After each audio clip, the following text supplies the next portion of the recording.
but can you from here? Okay. Good afternoon, all. My name is Perry Lamb. I am the superintendent of the Piedmont division of the NMRA. I'm also our training camp coordinator. We've been running training camps as part of the Piedmont division for probably 12 or 13 years. Walt Lyles, who's also one of our presenters today, has been teaching in the training camp program for about 10 years. This is about the 6th year that we have run Model Railroading 101, and I'd like to welcome you all to Model Railroading 101 today.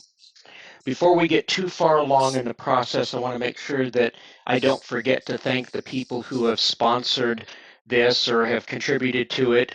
Train Z, Blue Ox Trains, Micromark, Model Railroader Magazine, Scenic Express, scenery materials, Digitrax, supplier of DCC equipment, and Woodland Scenics, also a supplier of things like lighting equipment and scenery materials, motor vehicles, all kinds of things. I'd like to thank them because without their help, this wouldn't quite be what it is today. This is a volunteer effort. We do this because we enjoy the hobby. I'm a technical support engineer in the healthcare environment. I've been doing that for 21 years. I do this because I love it. I get to teach in my jobs from time to time, and I like teaching, and I enjoy this.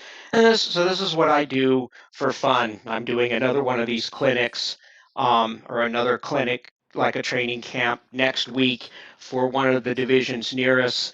And we have a training camp program, like I said earlier, and you all are invited to at least the next 2 sessions for our training camp program because they'll be virtual. Today we're going to cover a wide variety of subjects. We're going to talk about planning and designing a model railroad. We're going to look at preparing a space for a model railroad. We'll talk about bench work for your layout. We'll talk about subroad bed and installing track. We'll start looking at how to control your new layout. We'll look at modeling buildings, bridges, and the toolkit, which is something I would have sent a list of the parts of in the email that went out that contained the link to this meeting. We'll talk about getting the best performance out of your model railroad equipment because you want it to run well. We'll talk about scenery for your model railroad, and then we'll have a question and answer period. And at the end of the meeting, that question and answer period can last as long as there are questions. Like I said in the email that came out, this is also being streamed via YouTube and on the NMRA Facebook page. So if you want to go see it there, you can. The meeting is being recorded, so we will have it available out for folks when this is all done and it's neatly edited. And at the end of each segment, we'll unmute people so that they can ask questions, and then we'll just remute people and off we'll go. And the director of all of this, who's sitting in the desk in front of me, Bob Kelshaw, will be the host of that portion of it. So we'll pay attention and watch what's going on. The other thing that we suggest that you do, if you're on WebEx watching this, is and Bob Kelshaw is sharing the desktop, hover up over the upper right-hand corner of your meeting window. Click on what pops up will be the focus pop-up, and move down to where it says focus. And that item will give you clicking on that will give you a better experience because you'll get a better view of what's being presented. So if you click on that focus one, go down to that third option down, you'll get a better view of what's going on during the meeting. I mean, you can see it the way it is, but if you follow that, you'll get a better view of it. Okay. To start with, we'll pick up with the topic planning a model railroad, working on that kind of a design. There's some slides that go along with that, and Walt Lyles will be your host. Walt is our immediate past superintendent. Like I said, he's been an instructor in the training camp program for about 10 years. Walt, go Yes, ahead. I'm here. Hello, everybody. Thank you for joining us today. So glad you're here. I hope everything gives you an opportunity to get a lot out of today's classes and what we're going to be presenting to you today. We've got a lot of material to cover. So what we're going to do is go through different segments of our whole agenda that we have. Bob has the agenda up as we're going to go through it. I'm going to be doing planning and designing the layout, and then I'll also be doing sub-road bed and track, and I'll be doing controlling your new layout, and then also best performance out of all your equipment today. Perry will be doing the other segments. So, but let's go ahead and get started. I am a long-time model railroader. I've been in this hobby since the early 1970s. I guess I was about 6 years old when I got into model trains. But I was actually a pretty serious modeler by the age of 13. I have a mentor that really helped me a lot. And when I say when it helped me, he really did show me a lot of different things and techniques and tricks. He was an engineer, so not a engineer as you know it, but an actual civil engineer, electrical engineer.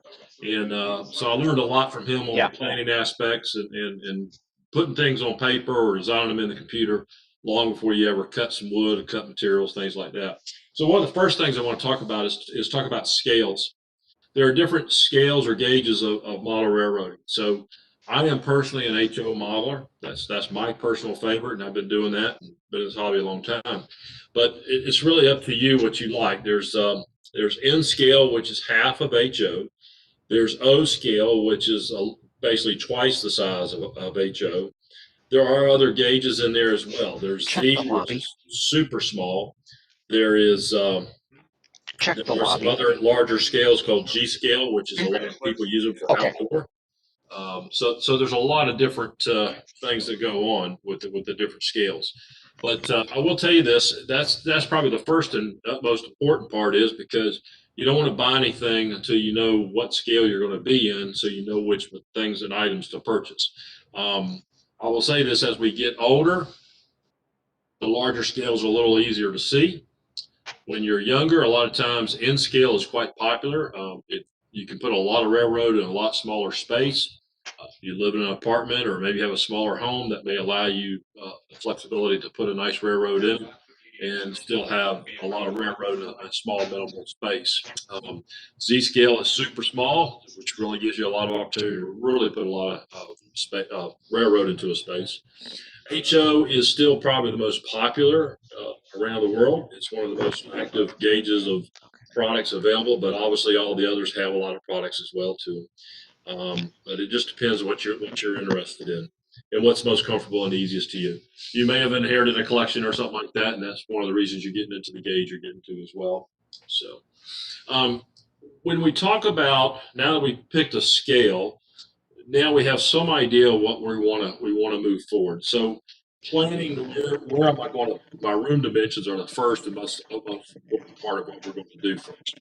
So once we know what we have room for, then we can actually fit a railroad into those dimensional areas. A couple things you want to make sure that you keep in mind when you're building a railroad is if you have door access entry, make sure that you have adequate electrical connections. You want to make sure you have good lighting in there. But those are the kind of basic things in the room that you want to have. But basically, you're going to get into, you want to find out what your spacing is. So if you want to design a 10-foot by 12-foot railroad, but you only got 9.5 feet, then you need to really make sure you got accurate dimensions before you put it actually on the ground and start building benchwork. One of the things I like to do is you're going to see, we're going to go through this in a minute. I use a grid pattern paper. There's nothing wrong with still putting things on paper. You can do this electronically and you can buy different programs for design. But sometimes for some of the basic stuff we're doing, it's just as still simple to buy graph paper and do this if you want to, if you have the ability to do that. One of the things that's going to be critical is finding out how high you want your model railroad to be. Now, this is kind of a free question. It's really up to you. It's your preference. There is nothing written in stone saying you have to put your railroad at a certain height. I will make this comment. It needs to be comfortable for you. You got to get under it. You got to wire it. You got to make sure it's easy and accessible for what you got access to work underneath the underside if you've got to go under. Um, I've heard people sometimes will say, well, they made it 3 foot high, and that's fine, as long as they don't mind crawling under it. And, if you're going to spend hours under the railroad doing wiring and doing things, you're probably going to get a little bit of a stiff neck working underneath the railroad. Um, One of the things I personally like is I like a railroad somewhere personally around 42 to 50 inches high personally. I like kind of getting close to my eye level when I look at something. I can see the models, I can see the interiors, I can see different things. It gives me a different perspective than feeling like I'm running around in a drone looking down on the road. So that's one of the things I like personally. A lot of people do. It basically makes them feel like they're standing next to the tracks if they were sitting in their car or standing up on the railroad tracks. It's the same kind of view or perspective that they get. So height is a critical thing. Now, I will tell you this, a lot of people build double deck railroads. Double deck railroads means that they are one level and the next level. The spacing usually in that is somewhere between about 13 to 16 inches between the decks. It gives you enough room for scenery, gives you enough room to access for wiring and doing things on the undersides. You can also put your backdrop in there, but that's usually with the spacing that you're looking at doing that. So if your first level, let's say, is at 48 or 50 inches, and you go up, let's say, 16 inches, and you only got an 8 foot ceiling in the room. That's why I'm saying this. You have to look and see how much space you have available to you vertically. So, but you don't want to get it sometimes too high, but you want to get it. It might be right at eye level by that point. So that's one of the things that's kind of neat on the second level. The next thing is I always share with people is talking about prototypical operation. What do you want to run? When we say that, do you want to run passenger trains? Do you want to run freight trains? Are you running coal trains? And so by picking and planning, you're starting to get an idea of what you like to do. If you love passenger trains, that's great. But you need to keep in mind that a lot of the passenger cars are longer cars. And with being longer cars, usually requires a little bit larger radius than it would be if you were running a bunch of coal trains. Um, Obviously, if you're going to run everything, you just need to plan on it to make sure that you have the radius to accommodate the kind of cars you like to run. I hear this all the time. People will go out and buy very nice engines and put on their railroads, and then they find out they're running 18-inch curves, and they find out these engines don't run as well, or they may be a little tighter, they look a little big running on 18-inch curves. It's not that they don't work; they just don't always look as prototypical in some of those aspects. So that's what people like sometimes to see. They want to make sure that they look correct to the type of situation they're running. Um, but keep in mind the long cars do require a larger radius sometimes. Some locomotives require longer radiuses. Some special movement cars do require larger radiuses that you just can't do in an 18-inch radius sometimes. So the next thing is it's kind of fun to plan out on your railroad, and this is more because of cost. Um, when we first get in the hobby, a lot of times we tend to buy a lot of things, and we're not really focused. And so as we start to develop what we're going to build, we find out maybe what kind of industries we want to have or what kind of businesses we want to have. This will help you if you're buying kits or you're buying things for your railroad. You start to establish that focus, and you're not just buying everything you see at first sight, but you're actually buying stuff and say, you know what, this will fit in this scene. I want to make sure that I want to have a lumber mill, or I want to have a coal mine, or I want to have some kind of gas facilities. I want to have a little city or town. Those are the kind of things that are critical to know as you start to develop what you want to see on your railroad personally.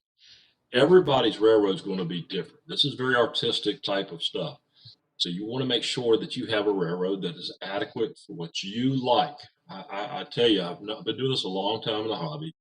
That's the most important thing. This is all about having fun, and you need to build it the way you want to build it. And so many people get hung up on some things. But I reiterate this very strongly. It's your fun, it's your hobby, it's your pastime. You need to make it enjoyable for yourself. And so build the things you like, have the kind of things you like. If you have grandkids or maybe you have other kids that you want to bring over that maybe say, I like to share the hobby with my family. And you want to make sure that you have things that you can run. Having a $300 locomotive may not be advantageous if you have smaller children with a lot of hands. But then you say, you know what, I'll run that $100-something locomotive, and they'll just love that. And if they break something, it's not the end of the world, versus a $300 locomotive with a lot of details. So those are the kind of things you start planning on when you build your railroad. The other thing is what do you want to do? How do you want to run it? What size? All that good stuff. So if you're planning on um, several of us guys, Perry and Bob and all, we're actually what we call an operating group. We're involved in an operating group. An operating group is when people come together and operate one railroad, just like a real railroad. And so there may be somebody what they call dispatching. There may actually be somebody running the trains. There'll be somebody switching the yard, getting the cars ready.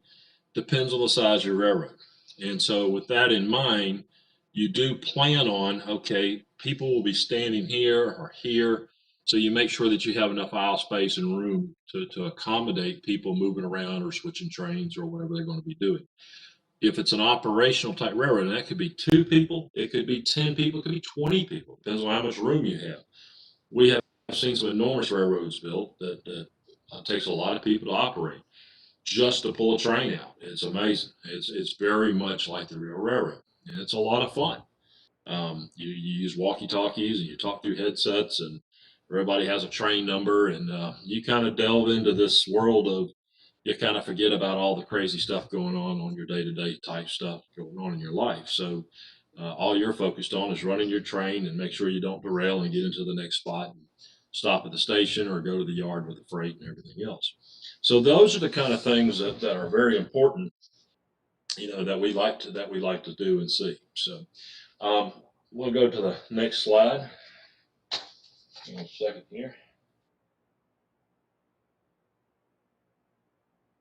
So we're going to talk about design in our railroad. Now, graph paper you can buy. There's a place called Dick Blick. There's Michaels. There's Hobby Land. What do they call it? Place Hobby World. Um, the different places usually offer a lot of arts and graphic supplies. Graph paper is available, and you can buy it 8.5 by 11 pads. You can buy, this is a larger pad, but I use it to do larger situations. I am actually, I'm not sure you can see this as clear as you want to. Hopefully y'all are seeing this just fine. This is a 1 inch by 1 inch pattern with four squares. So each small square represents 3 inches. And each big blue block is going to be worth 1 foot blocks. So basically, we're looking at a 1/4 inch type of situation. I'll kind of describe some of the pieces I have here. I also have a pad with grid lines on it. They're light blue grid lines. So what you can actually do if you copy this or take it to a printer, they'll print it, and usually these blue lines will either show up very, very lightly or not show up at all if they reprint it. And it's meant purposely to do that. But when we're drawing, we use those as references. It also helps you when you're designing using something like this. This will help you when you lay it out on your table or whatever you're going to build. You know where the switch will go because it goes X number of inches up and number of inches over. And so you've got a little bit of a grid pattern that you can set up. I've actually drawn out on this a 4x8 sheet of plywood or a 4x8 layout that can be used. I put in just some basic track, and I put in some straights, some switches, and a radius. I use different tools. This is just a scale ruler. Because I'm working 1 inch, you can just use a standard 1 inch scale and use it that way. One of the reasons I like this because it's triangulated. I can take it, apply pressure, draw a nice straight line or whatever I need to do. Same thing goes, they make these. They're a little bit thinner blade. Same thing, I can get my finger around this very nicely. They're very handy to have. You can buy all this stuff at these different stores.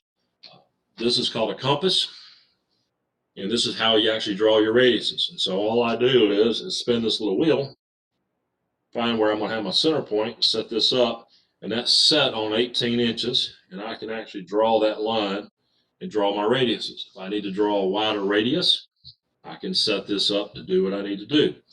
Obviously, if I have 4 feet, I can't go right to the edge. You don't want to go right to the edge of the track. And in this particular case, I drew this basically as an 18-inch radius to kind of show you. And what you're actually looking at is I came in 6 inches on center to the center of the rail, 6 inches from each edge. So that gives me the 1 foot. So it gives me 36-inch right, or 36-inch diameter, 18-inch radius. So I'm actually able to put my track down and know right where the radius is going to come in at and put my straight track in.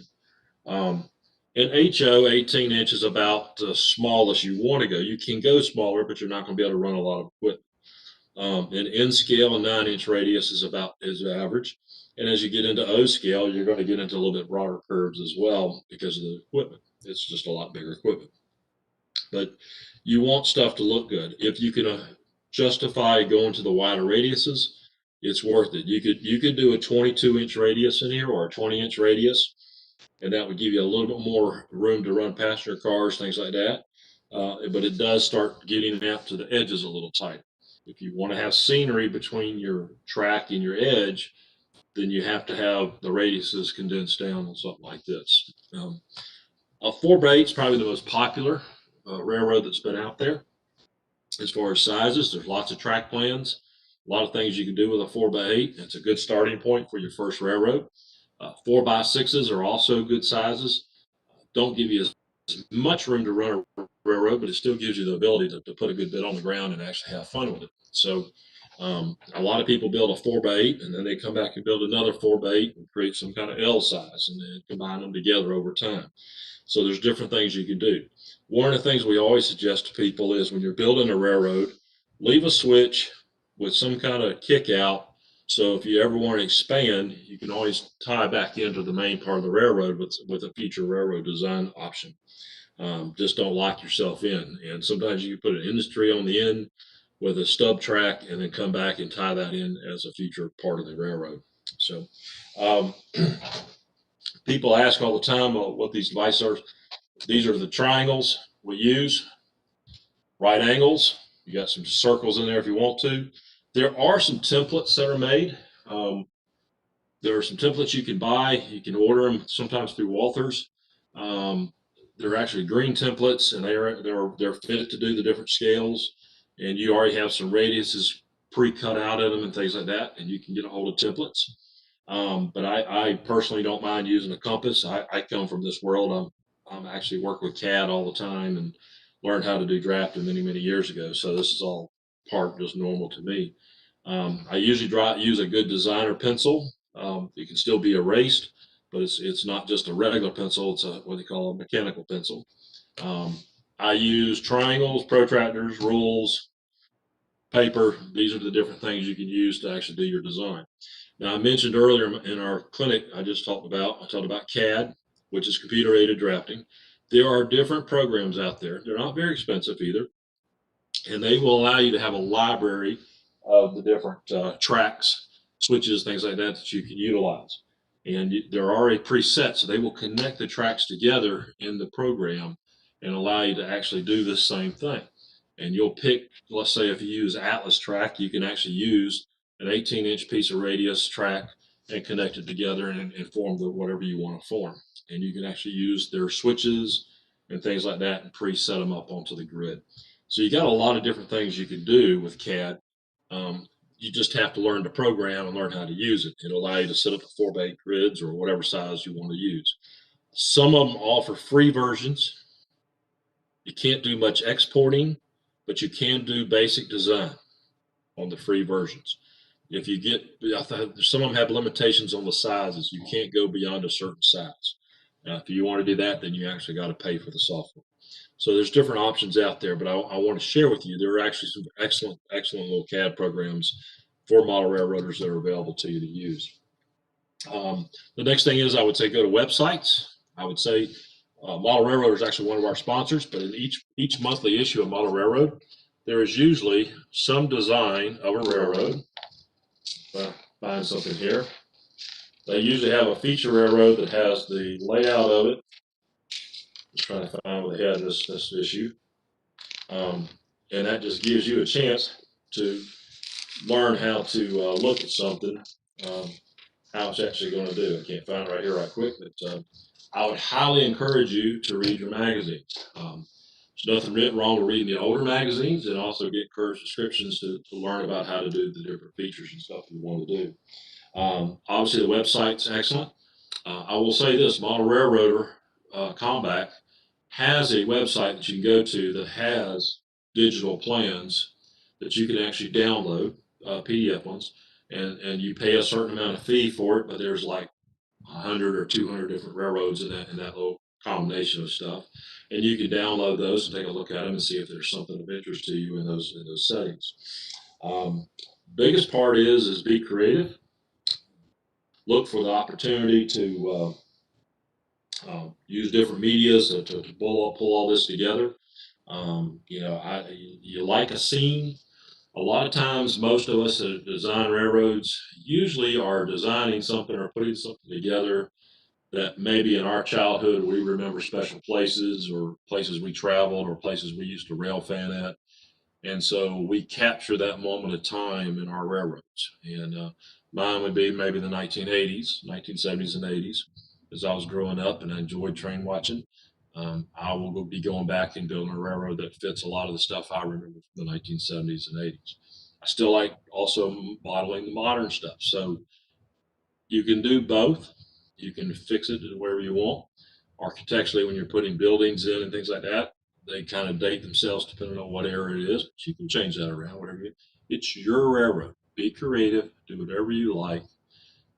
The sky's the limit. That's what this is all about. The nice thing is knowing your options, finding the tools, finding resources, knowing that you can do this. This is not hard. This is something that just about everybody can get involved with and figure it out and try to come together. We have tons of resources available through the NMRA, as well as the magazines and different things on the website. So with all these resources, you can learn to do this on your own as well. So any questions from anybody? I can't go to my computer right this second, but Perry may be able to relay some questions. We have some watching our time here. Well, we can unmute people now because we reached the end of this segment for you, so we can unmute them. And if people have questions, they can pop them up. I know we've got a couple of questions for room prep, which is the next section, but Bob, if you want to unmute people, they can. You'll have to talk because I can't see the questions. Yeah. I hope this was helpful to y'all. This is a big part of what I like to do. And in my profession, I'm involved. Here. Just tell them they can unmute. Okay, and folks, you can unmute yourselves and ask questions of Walt on designing a layout. Just so y'all know, I'm professionally involved in the civil and survey world of construction and have been for 36 years. And so I actually build GPS models for large dirt highway contractors. So it's what I do for a living. And so I'm very used to doing terrain and roads and railroads and everything else. So that's what I do. Well, did you say there is a specific program or programs that you like for the CAD? Yeah, there's a couple of ones that have the model railroad libraries in them for the different track manufacturers, and they're available out there. If you want to leave your name or leave a message on the board, and I'll come back and get with you and get you some links to some of the manufacturers of those softwares. All right, thank you. Yeah, I'd be glad to. What's your name? I'm not sure who's talking. My name is Scott. Scott. Okay, great. Where are you out of, Scott? In Denver, Colorado. Denver, Colorado. All right. I'll be glad to get you some links and some stuff. And I'm an AutoCAD guy personally by profession, but when you're doing railroad stuff, a lot of times you can use the different softwares because of the libraries. It makes it pretty easy to put stuff in and stuff. Super, thanks. Yeah. Glad you joined us today. Anybody else? Okay. Well, I think I'm going to take a break for a minute, and Perry's going to pick up, and we're going to take a little 5-minute break, and then Perry will be picking up on the next session. I will in room prep.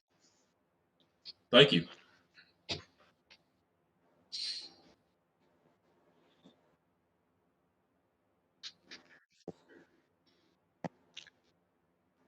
We good, Perry? Yep, I'm good. The next section that we're going to talk about briefly, Walt has brought up the concept of planning for your model railroad. The next thing you want to look at, or probably very, very early in the process you want to look at, is where you're going to put your model railroad. My first model railroad, when I actually started building one, was in my parents' garage. No, that was not a very good place for it. But I've been in model railroading since 1961. So I've been around for a while working in model railroading. Of course, then I was much younger than I am now. If I were to offer a suggestion, that would be really high on my list of things to consider when you're working on a space for a model railroad, is to keep down and control dust. And the best ways to do that are, number one, to have a ceiling over your head, and number two, to have something on the floor. Because dust from rafters or the trusses up above you, or the floor joists up above you, plus insulation and the heating and air conditioning system and all of that stuff raining down on your head, is the bane of model railroading existence.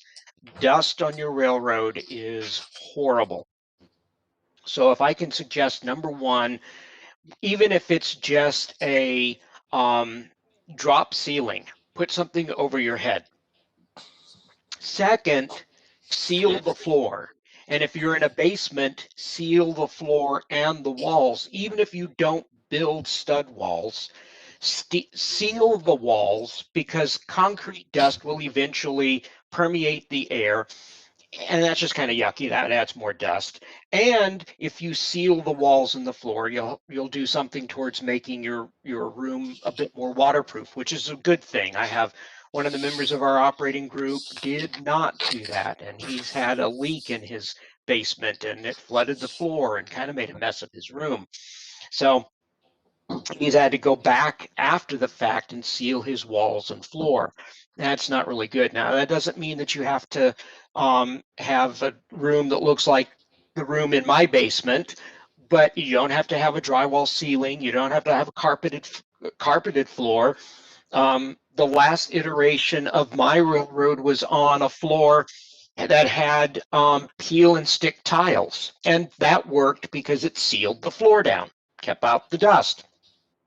And the ceiling was a drop ceiling, and that worked really well.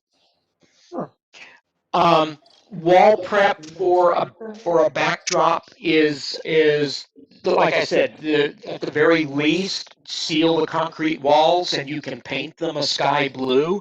There is absolutely positively nothing wrong with a sky blue backdrop. In the NMRA certificate for scenery, they talk about adding having a blue backdrop so that you have something other than just bare drywall or bare concrete wall, just as something to give a little bit of life to the walls of your room. Like I said, a blue backdrop is perfectly acceptable. Lighting.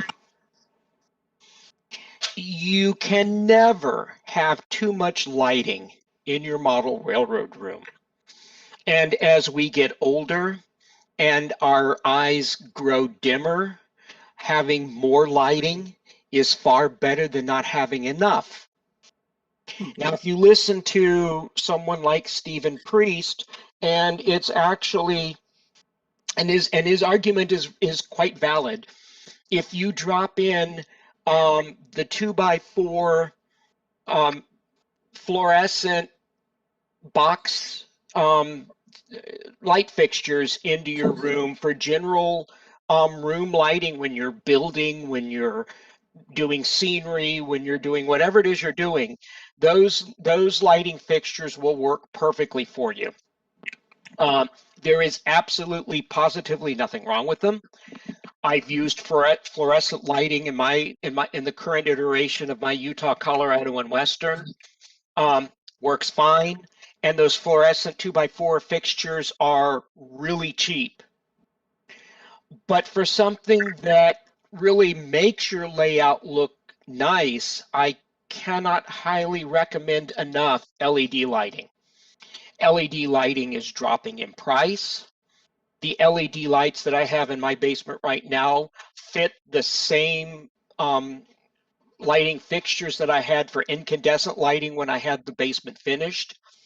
The incandescent lighting was absolutely positively horrible because it was hot and it didn't produce very much light. The LED lighting is quite cool. There is virtually no temperature output from the LED lights. They are far brighter than anything I can get in either incandescent or fluorescent lighting. And I'm running daylight temperature LED lighting because that brings out the actual color of the scenery. And I cannot recommend that enough, given an experience that I had when building my railroad, where I have a scene on my railroad that has snow on it. And I built a model of the snow just to get an idea of what I wanted my scene to look like. I did most of its work outdoors in bright daylight. I brought it inside into the bar in my crew lounge, and the snow changed colors, and it was not an appropriate color for snow. And I was puzzled and very concerned. And I took it back outside, and the snow went back to being white. I brought it back inside underneath the warm light bulbs in the lounge in my crew room, and it turned back to yellow snow, and that really wasn't quite appropriate.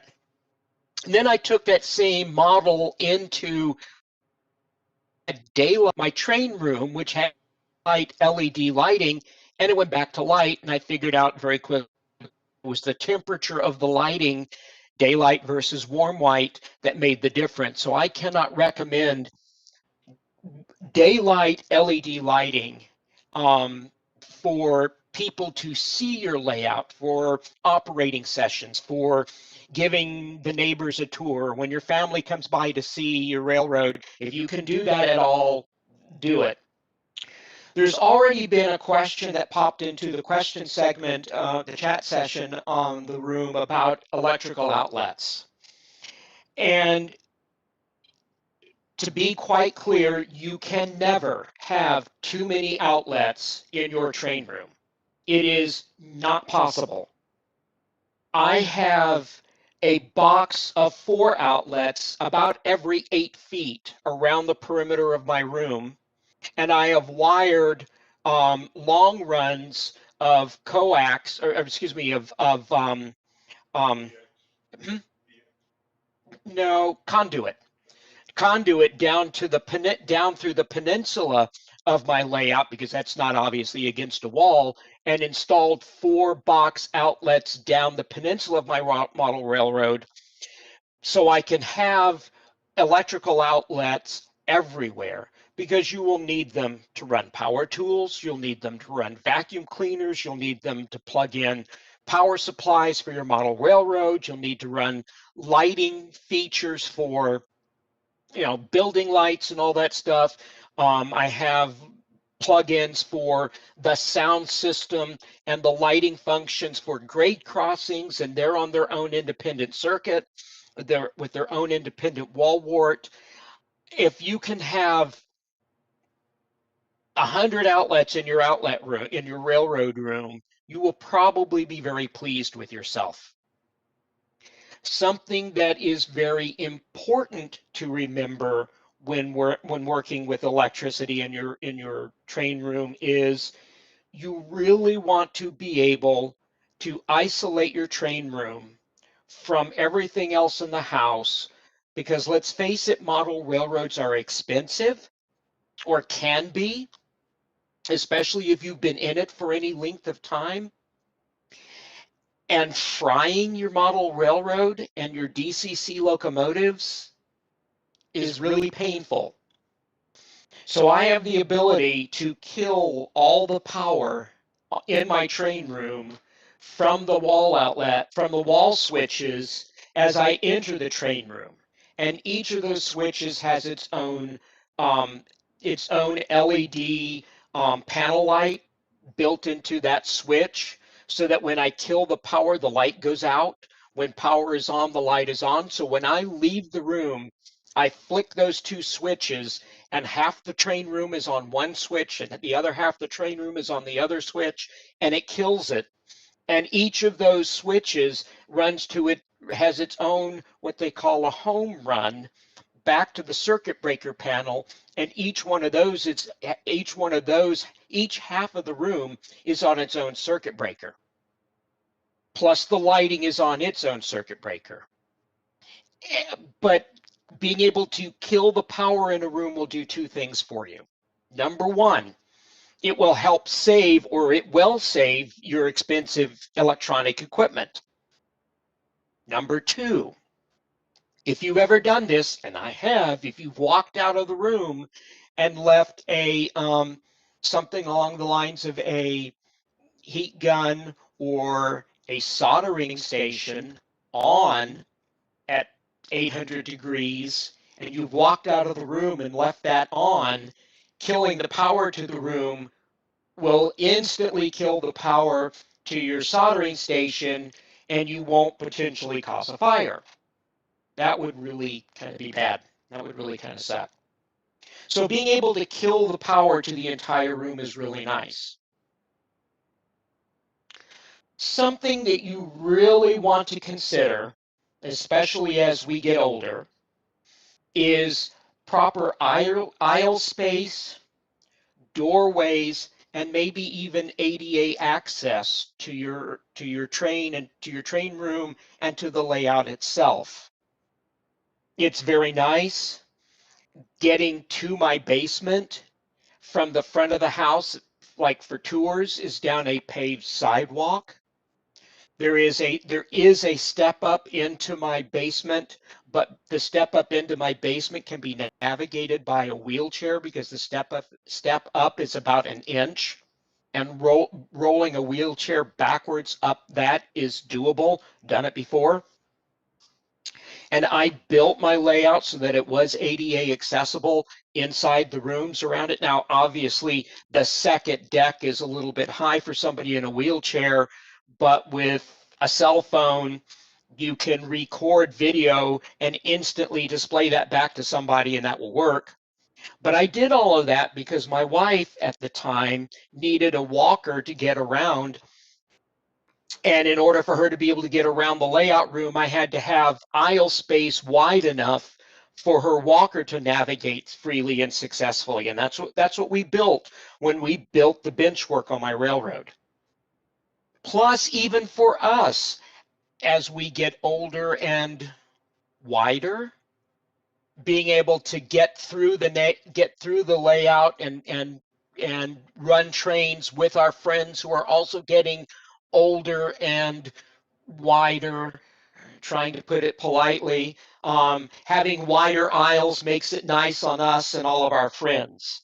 So that's something to consider when you're working on your layout. Not having to duck under to get into your train, or not into your layout, or not having to or maybe ducking, but only just ducking just far enough down. Oh, it's helicopters.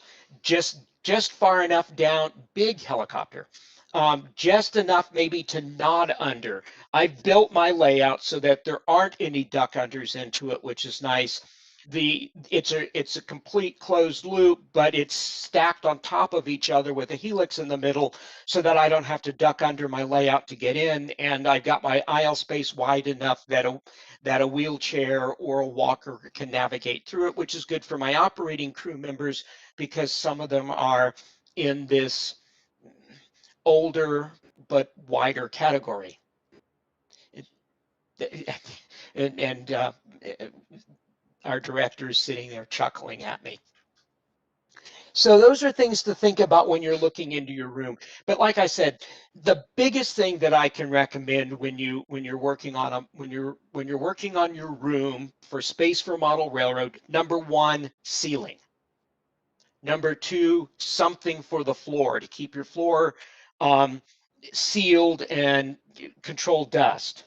And number three, you can never have too much lighting. So fluorescent fixtures, LED fixtures, fluorescent fixtures for the general overall lighting for the room so that you can work on your railroad and not have to bring a flashlight with you is really nice. But those are all things to think about. Questions. Did I get the question answered for the person who wanted to know about electrical outlets?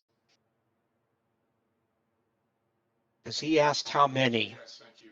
Okay, you're welcome. Okay.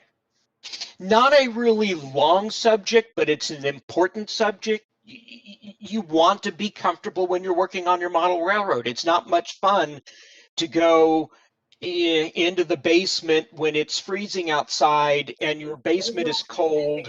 And it's not much fun to work in your basement when it's hot outside and it's hot, or the same thing anywhere else. So if you can, the more you can do to prepare your room to make it comfortable to work in on your model railroad, the better off you are. 57% overall efficacy. That's where 95% of the cases were that new concerning bacteria. There were no cases of anaphylaxis and no significant safety concerns, so generally well tolerated. Okay, since that was a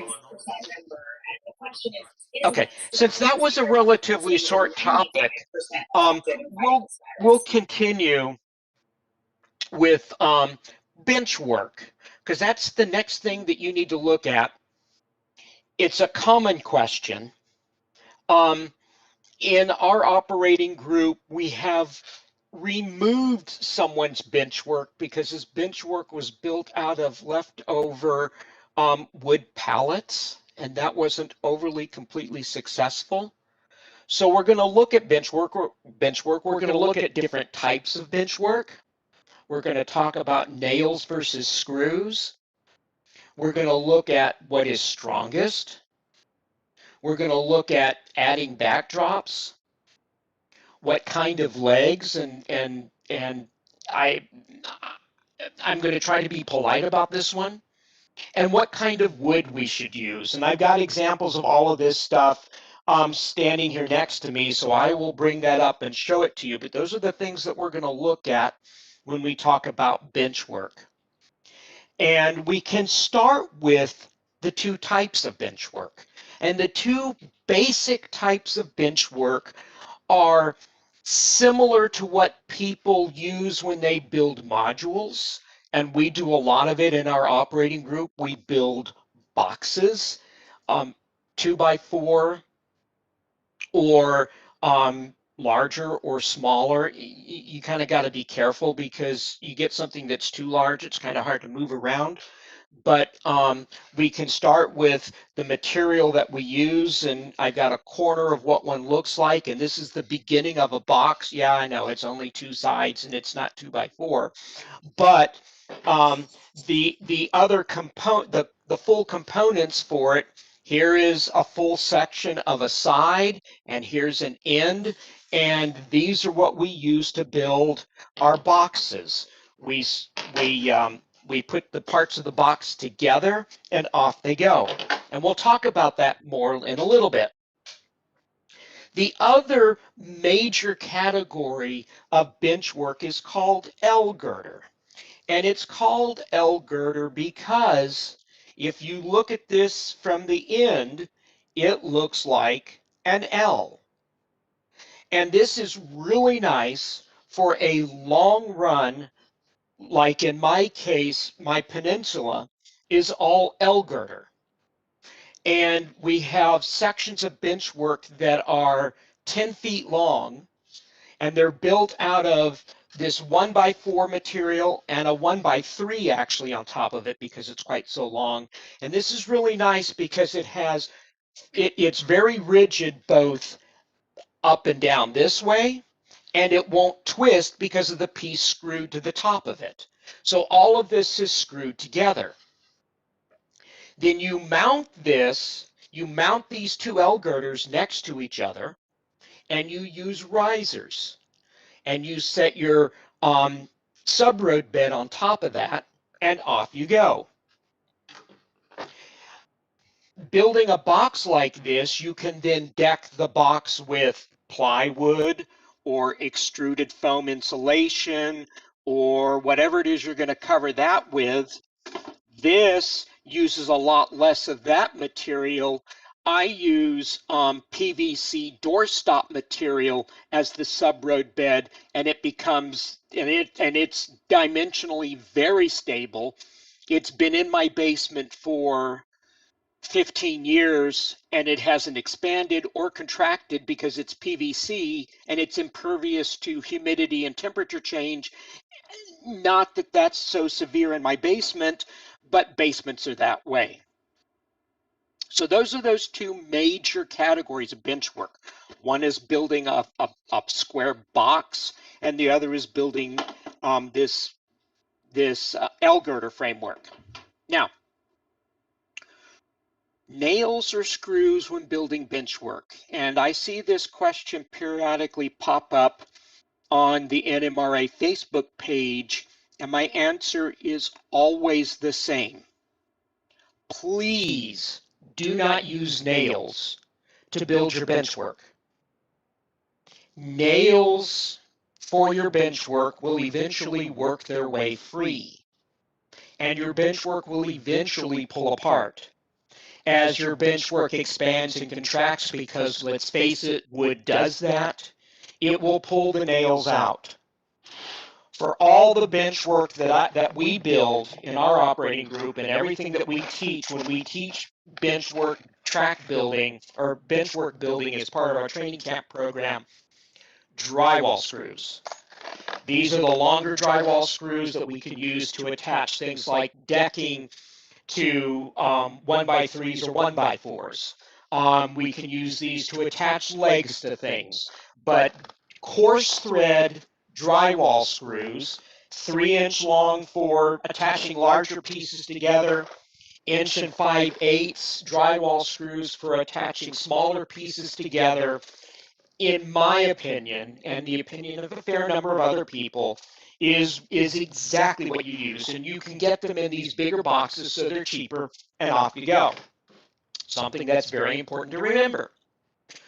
When you plant screws, you want to plant them using a countersink bit. And it's this bit with this head on the top of it that cuts in a hole for the head of the screw. And you can just use that in your nifty power drill, battery power drill into your bench work. It'll countersink a nice hole into the face of your wood so that you won't worry about splitting out your wood. Because let's face it, if you're building something like this and you're drilling in just to the edge of the piece of wood, you could have a tendency to split the wood. If you drill holes, pre-drill holes, and you countersink them, then you will not have that issue. Plain simple, period. Same thing for across the top of this small section of L girder. I countersunk the holes in here, drilled, put the screws down into it, and this won't go anywhere ever. Okay. Adding, and the question is in there, which is strongest? And for long runs of unsupported, I mean, no legs underneath it, long runs of unsupported bench work, this is far better.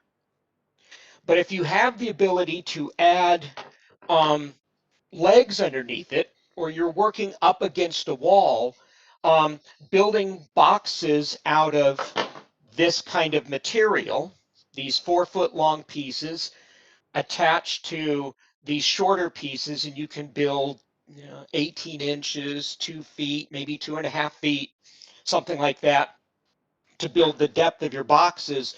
Those will be fine especially if you have a leg under each joint for a box like this. But for a long run, like on a peninsula, you cannot beat L girder bench work. Plain simple, period. Okay. If you're going to attach a backdrop to your bench work, it's often useful to have some form or another of a fascia or a ledger to the back side of your bench work, so that then you'll have something to screw into the back of your bench work with, so that you can attach the backdrop. Now, and it depends on what you want to use as a backdrop. A very common material for backdrops is um, hardboard. I've forgotten the brand name of it. No, the Masonite. Thank you. Yes, Masonite brand name. It's got a nice smooth side. You can fill that with body filler so that you don't have gaps. You can paint it the same light blue color that you painted the outside walls of your room, so that your NMRA scenery certificate judging folks are happy with you, because that's one of the categories or one of the criteria in the judging of for your scenery certificate. But you can then screw the masonite to the back of your layout, and off you go. So you'll have a nice smooth um, backdrop where you're working. Legs.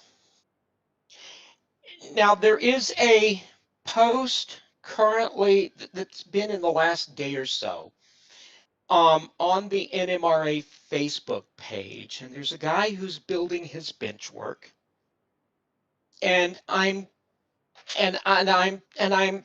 trying. If that's what if that's what he has, and he's got lots of it, okay. But he's using 4x4 posts as the legs for his bench work. And the big question I have is why? Because you really don't need that. For legs for your bench work, this common 2x2 is really all that you need. This will work just fine. Um, the nice thing about 2x2s is if you go off to some place like Lowe's or Home Depot or whatever, because 2x2s are a bit heavier, they aren't as twisted usually. They don't flex they don't flex like this. They don't twist because of their structure. You can use something along the lines of this. You could do a 2x2 and a 2x3, or two 3x3s to make legs. A couple of the project layouts that Model Railroader has done have used L girder legs, and that would work just fine. That would be plenty strong. And like I said earlier, built like this, they won't twist either this way, or they won't twist up and down this way. They won't twist back and forth this way, because these two structures are built opposite each other. So, but really, at a maximum, all you really need are 2x2 legs. If you go down and look if you were to go down and look at my basement, you would see 2x2 legs. Except down my peninsula, you would see something that looked like this. And then at the bottoms of my legs, I have put holes in there, put T-nuts in it, and screwed in levelers so that I can level my bench work. Works really well. What kind of wood? Like I had just mentioned, going off to Home Depot or Lowe's or Menards or uh, 84 lumber or whatever else, you're going to go peeking through or picking through bins of dimensional lumber. And you will spend a good portion of an afternoon getting splinters and grumbling to yourself because you're going to find wood that is very wavy and wanders all over the place and has splinters in it and is also not that cheap. Dimensional lumber is kind of expensive. So we've abandoned using dimensional lumber in our operating group. And all of this material is actually plywood. It's not even all that excellent a plywood. And we rip our dimensional lumber out of plywood. That's what this is. And then that's what this is. And then it's just cross-cut to make the cross pieces for our dimensional lumber.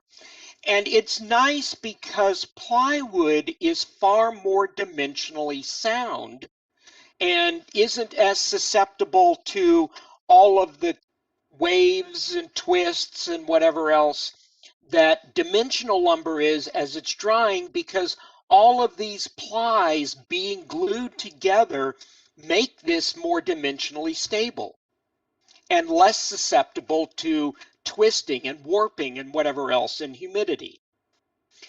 Even nicer than this, and this is 3/4 inch, I think it's AC.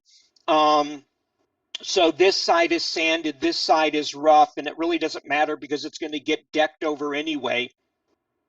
But even nicer than this, for decking for your model railroad and that dimensional lumber, ripping it down and cutting it into 4-foot long or 2-foot long sections, is what is known, and it's a brand name. It's called sand ply.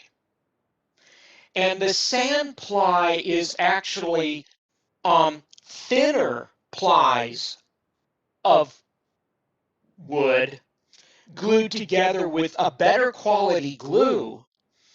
And so instead of being, this seems to be somewhere along like 8 or 9 plies of wood, the sand ply is like 12. So it's much thinner plies. They applied in different directions, and the nice thing about sand ply is both sides of it are well finished. So they're both smooth like this. There is no rough side to it. It's like AA. It is not hardwood plywood. It's not furniture plywood, which is really high quality and really expensive. You could get some really nice birch plywood or something, birch furniture grade, stain grade plywood, and that would be nice, but really expensive. But the sand ply is a step up above 3/4 inch AC plywood, and it makes beautiful bench work. So I would strongly suggest that, especially if you have the ability to work with somebody and get it ripped down into the appropriate widths of pieces, you can rip it into 1x4 or 1x3s, and we use 1x3. This is actually thicker than what we're normally doing now. We're now working primarily in 1x3, so this dimension 1x3. And we're using that to build the boxes for the layouts that are currently under construction in our operating group, and it works really, really, really well. Lots to cover all at one time. Questions from people? Okay.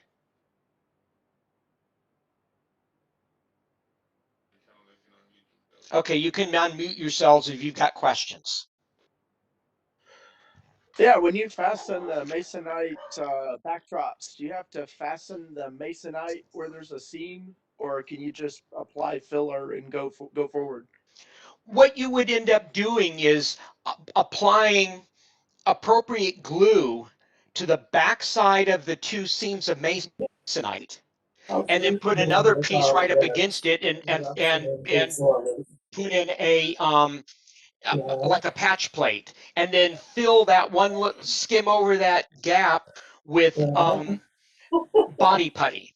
There's a general purpose body putty, um, not the stuff that you use for filler on car sides, but that same company that produces and I'm trying to think of the brand name of the company, but they produce Bondo.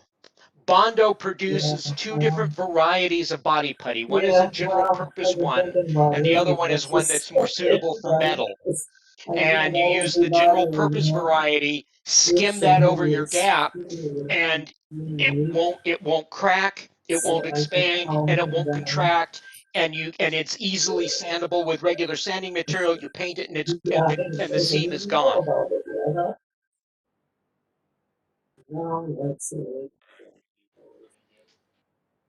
Other questions? So, I'll stay on one. Okay? Well, I've never shopped for Bondo before. Is that something that you have to go to a certain store to get, or is any Home Depot or Lowe's would have it? I've never gone shopping for it. I'd probably Google it and find that it probably came from like Advanced Auto Parts around the corner from me. All right, thanks. Yep. But I've got a spot on my model railroad where we used patching compound to fill a gap at a joint in two pieces of masonite fascia, and I'm going to go back and redo that with Bondo now, and then just repaint it. Perry, I'm just wondering if this is the place to ask about the upper surface. Is it best, or do you have an opinion on whether plywood or the extruded foam or risers is best, or is it all individual? Um,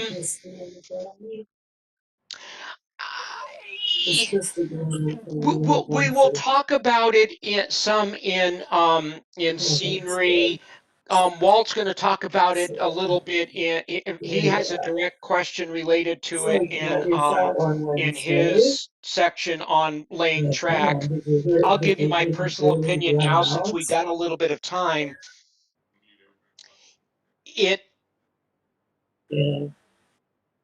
Give us a second. We're going to mute people because there's some conversation going on in the background.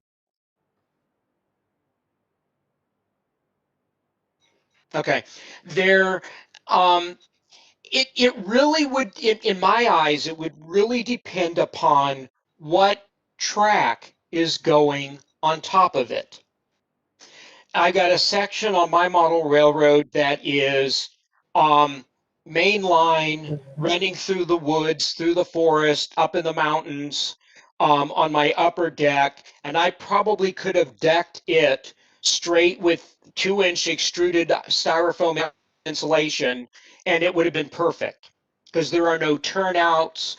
There's no other major structures. I do have some below grade scenery in the form of a river, and that kind of scenery through extruded foam insulation is absolutely wonderful. But the moment you get ready to add something like a turnout, and you want your turnout controlled by some kind of a slow speed switch motor, or you want to fasten turnouts down and you need to have a ground throw control them, if you're laying that kind of track work over extruded foam, it really is difficult to attach turnouts to that and have them remain solidly in place while they are being manipulated by a ground throw or a turnout motor or a push-pull rod, because there's nothing to resist against. Now, yes, you can glue your track to extruded foam, but personally do not like that idea, because if you ever decide that you want that piece of track just isn't quite right for whatever reason, either it doesn't belong there. I've had that issue, and I had to move I had to move 2 sections of main line to go around a passenger platform, or you start running trains to that section of track and you discover that there's a kink in a joint and you've got it glued in place. You can't change that. And the only way to change that is to rip the track out, sand down your whatever material, either plywood or extruded foam, or lay new, and start all over again. I dislike glue, and I won't, and where you're going to have turnouts or complex trackage, I would tend not to use extruded foam as my sub-road bed. Okay. Andy Crawford. Just ask him if you got a question. I tried to unmute. Andy, do you have a question? Because we tried to unmute you. Andy Crawford.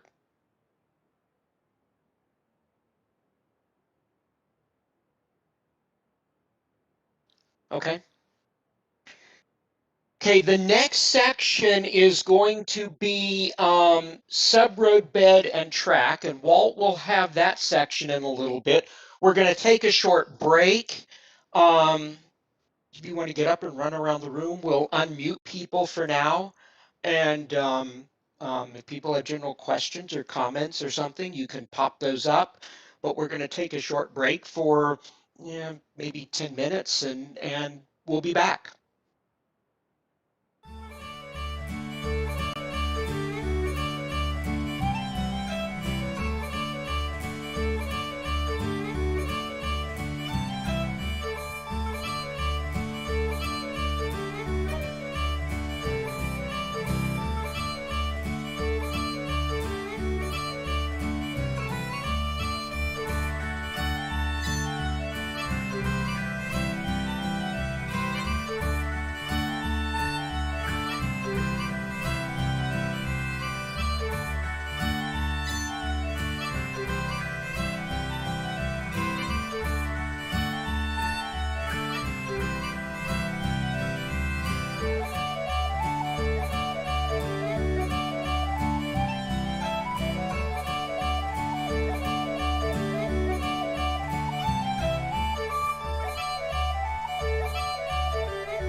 the Piedmont division.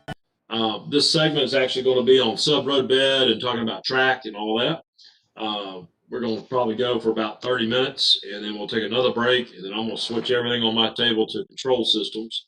And we'll just take a short break to allow me to do that. But we're going to jump on in here and get started. When you're building your model railroad, one of the first things we want to talk about is sub-roadbed. And there are different materials that you can use. I use cork, and then we also use Yeah.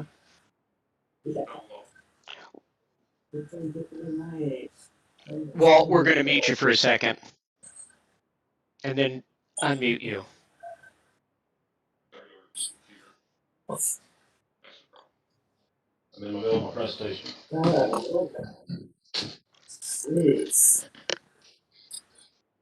Okay, I'm back. Okay, so when we're talking about sub-roadbeds, there's a foam roadbed that you can use. It comes in a roll made by Woodland Scenics. It works really good. It's a black substance. It helps absorb the sound. It gives you a little bit of a form for the profile of the roadbed.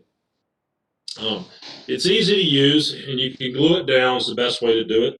But keep in mind, if you glue it and you got to pull up and change something, it's not always the easiest to change. You pretty much got to destroy it to get to it. 90% of probably people use a product we call cork. Cork has been around for a long time.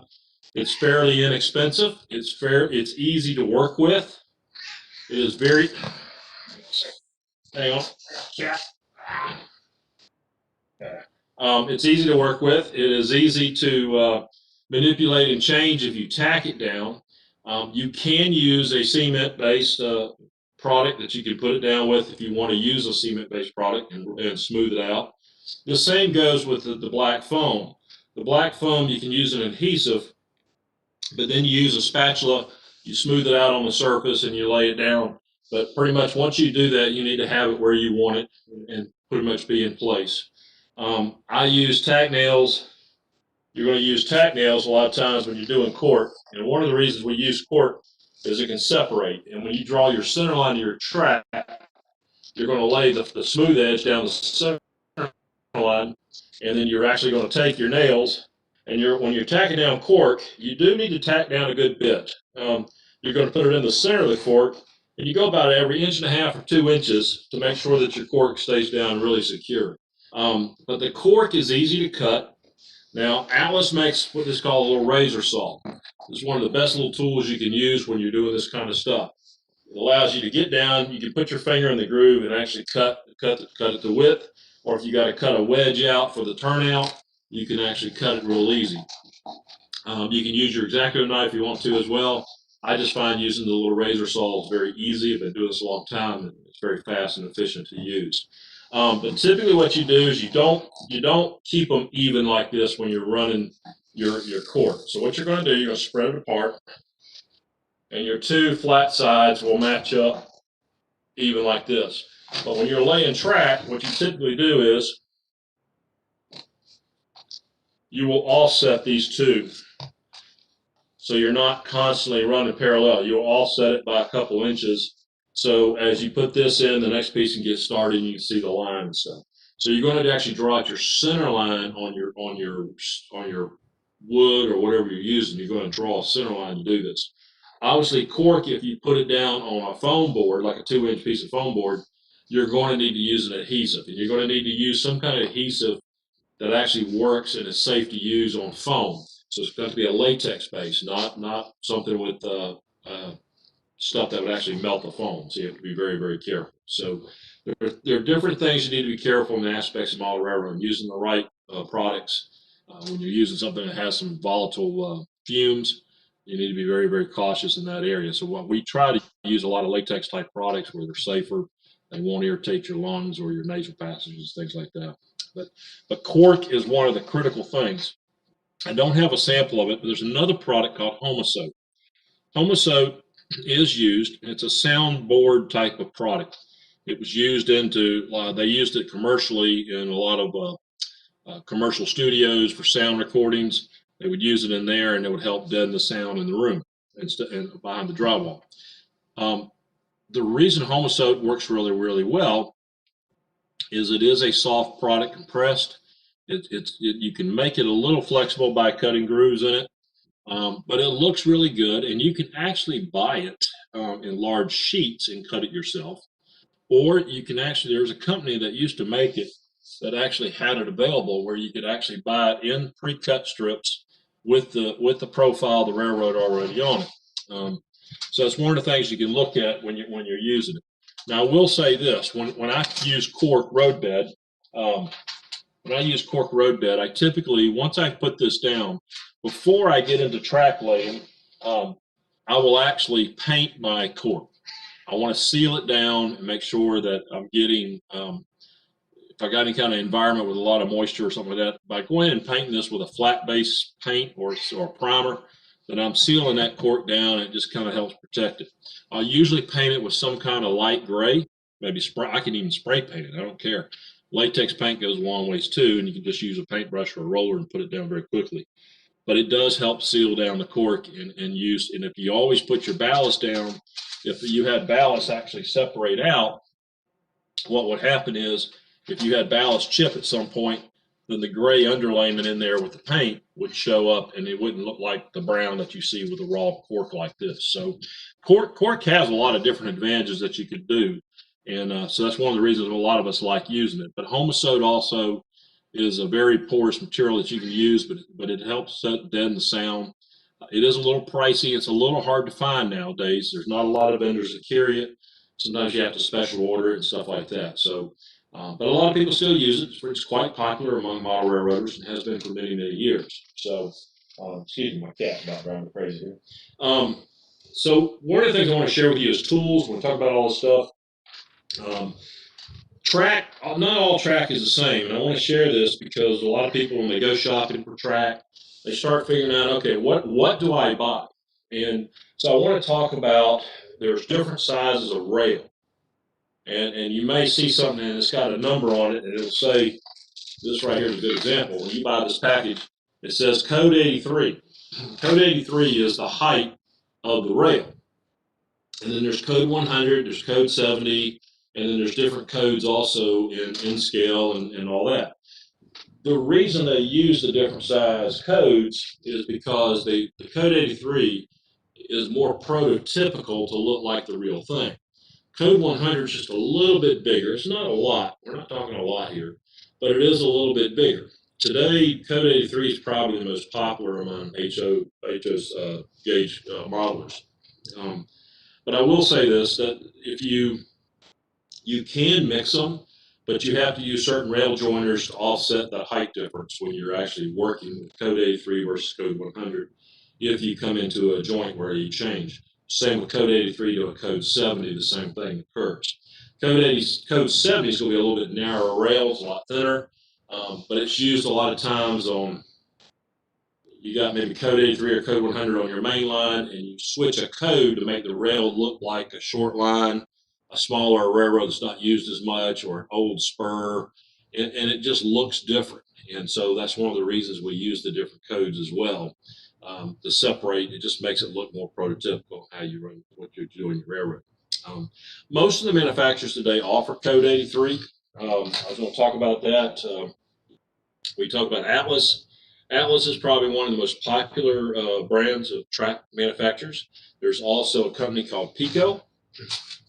I brought a couple different samples so you can see it. Pico makes a bunch of different switches as well, the turnouts, and they make different sizes. They're a European company, so a lot of times you have to watch the numbers on them. They may be just a little different than the American companies, but they use different sizes. Now, if you're just starting out in the hobby, and that's what this is all about, Model Railroad 101, a lot of people use Atlas snap switches, which are fine. There's nothing wrong with it.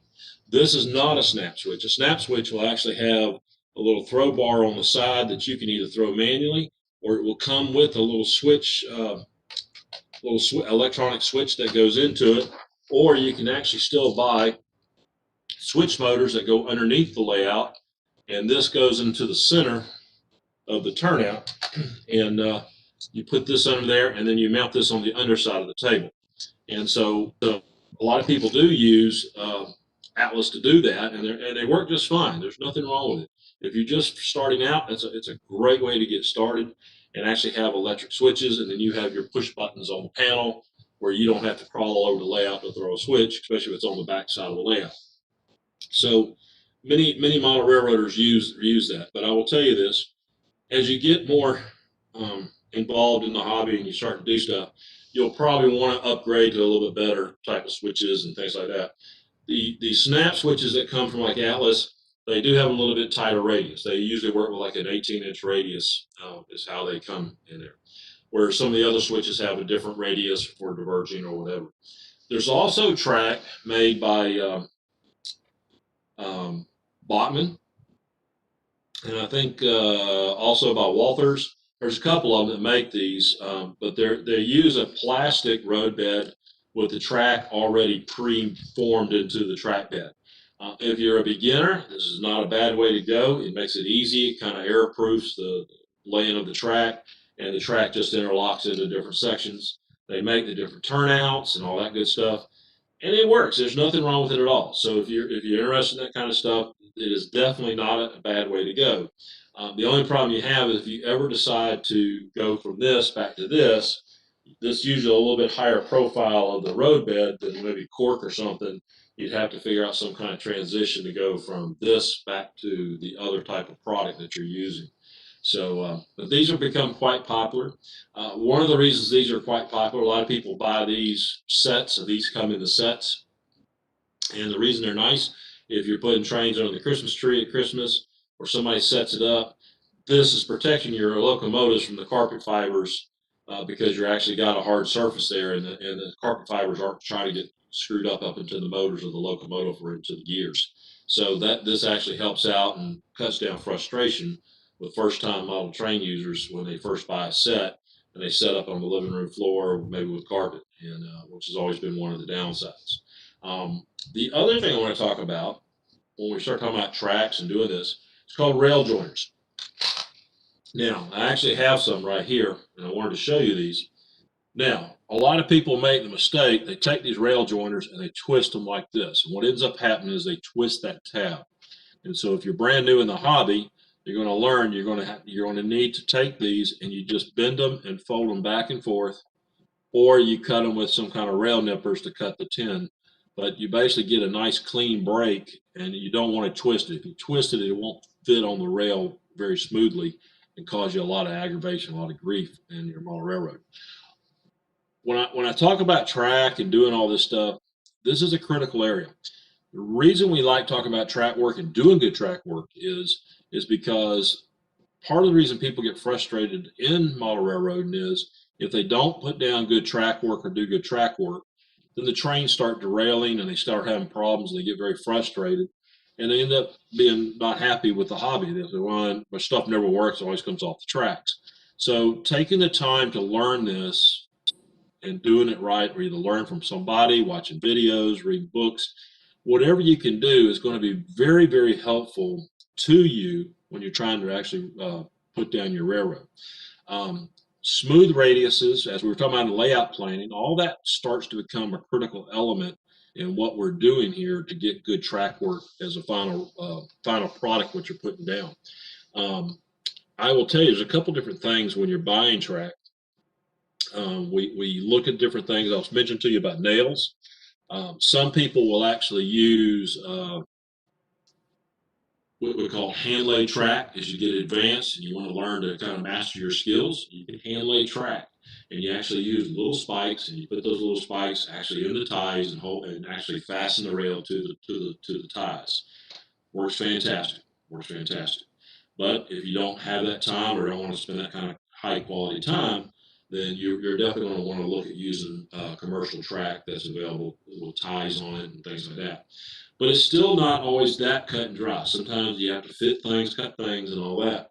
So when I talk about this, having tools to do the job is a critical element of great track work. Okay, so one of the first things, if you're going to buy it, you're going to be messing with flex track or cutting track. This is called a rail cutter, and it's made by a company called my mind just went blank. What's the name of the company? Xeron. Xuron. Yes, Xeron. Xeron. But this is a very hard tool, and you don't want to do anything else with it. You're going to use it once you buy a set of these pliers. They make different pliers for different things. Cutters. You're going to cut track, and that's all you really need to do with it. But you're going to take your track, and you're going to come over here, and you're going to cut something, and you're going to get the cutter down here and get it flush and make a nice clean cut with it. What you're going to do. You're still going to need to file and make sure you get any burrs off the end of the cut. And I still use, believe it or not, this file that belonged to my dad a long time ago, and I still use this. And I file the flat edge of the rail, and I file the cut edge, so I get a nice flush, smooth surface right there. If you don't have a smooth surface, then your rail joiner is not going to slide into the rail itself, and it's just going to have some kind of burr there, and it just won't slide. So you have to get it off of there. So this is a critical tool that you'll definitely want to have. You're going to need good needle nose pliers. Not all needle nose pliers are made the same. Some of these have a spring load in them. That makes it very nice when you're squeezing. It keeps a little bit of tension against it so it doesn't just fall open. You're still going to need just a regular old pear needle nose, but these spring loaded ones for the kind of work we're doing work really, really well. As you see, this one has a little bit of a curved angle to it for a point. And then this one actually has a long nose needle. I can get down to some pretty tight places and retract nails or push nails down or whatever I need to do. So having really good tools is important. One of our sponsors actually this event is called Micromart. And Micromart has a wide variety of tools. Hard to find small, what I call modeling type tools, and they carry all of those. And they're fantastic because this is the kind of stuff you're going to need to have. Some of the hobby shops carry the tools as well, and you definitely want to check into some of the hobby shops in your area and see if they have some available. But those, I've talked about the razor saw, the cutters, things like that. Those are critical elements of products you're going to want to have. The other thing you're going to want to have that's going to be very helpful is called a pin vise. And a pin vise puts a small drill bit in the end, and they make different size drill bits, so you're going to have to fit it in there and be tight. But what's going to happen, you're going to find some track that's not going to have pre-drilled holes. And you're going to come along the backside and find the indentions for the hole, and you're going to drill the hole through using this, or you can use like a motor tool with the drill. But it's a very small hole, and you don't want to go too fast because you'll melt plastic from the heat. So you're going to drill a hole, which is where your spike or your nail is going to go into to use on track. I know many of you are going to look and you can say, okay, I'm getting ready to build my first railroad. What kind of track should I buy? And there are different brands out there. They're all good. There's nothing wrong with any of them. It just depends what your level of expertise is and maybe you want to get involved in. As I mentioned earlier, Atlas Track is probably one of the most popular. They actually make Flex Track with concrete ties. They make Flex Track with the brown wooden ties. The Code 100 comes with black ties. Now, the Code 100 usually has the pre-drilled holes from the top surface. The Code 83 usually does not. You have to drill it from the bottom. But you also will be cutting Flex Track wherever you need to cut to fit and do stuff like that. You can mix it up as well. You don't have to use 100% Flex Track. You can use some of the track that's already pre-done. Like this is a 22-inch radius curved track. You could buy some of this and you could use it, and then maybe on your straightaways use some of the Flex Track if you want to do that. Now, one of the hardest things of laying track that everybody gets frustrated with is maintaining correct curves and laying straight track. Straight sounds like it would be really, really easy, but it's not. It's hard to get good straight track. So anytime you can get something to help you do a better job, you want to do it. Now, I will tell you this. These are called fast tracks. Fast Track makes stuff for doing hand laid track, but they also make these go in between the rails. I'll show you how this works very quickly. This is just a straight section. So I can put this in here. If you've never seen this product, these things are fantastic. If you don't have a good eye for laying straight track, it really helps out a lot. But it fits right between the rails. It gauges in there perfectly. And you can use several of these, but that stiffens the rail. But if you notice, there's slots in the middle. So if you get that lined up right, you can drill your own holes in the ties wherever you need them, and then you can put your spikes in right down the middle. But at the same principle, you are holding a nice straight piece of track wherever that jig is right there to get it in there and get it going. Now, the same thing works in the radiuses. They make these at all different radiuses. They I guess burn it into the wood. They'll tell you what radius you're working with. So they make them available. You can buy them in 24, 22, 26, 28, 30, 32, 18, but you can buy them in all different radiuses. These are fantastic. And as you notice, I have a bunch of them because a lot of times when you're running a big curve, you want to run the whole curve all the way out. You don't want to cut yourself short and try to work in a small area. So even when you're actually working on the railroad before you lay track, you can use these to help you get lined up and put down before you even put your cork down, this will help you get your center line established. All of a sudden, you might find out that your radius is not going to look as good as you thought, or it doesn't fit in there exactly the way you thought it was. So you may have to do that. Now, these hold a very firm, tight radius, but because you can also take your pencil and go right down the middle of each little notch and notch your center line as you put these down to find out where your track's going to go. So, but you're still maintaining a very, very tight, correct radius. And that is one of the things I've always preached to people is that this hobby, if you lay good track, you will be happy with your operation of your railroad. It goes a lot farther than you believe. Now, one of the things that I've learned is also in this is how we go about um, it's called an easement.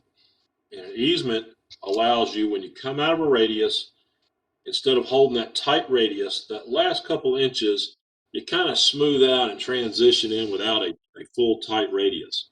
And so we can actually put transitions in as well.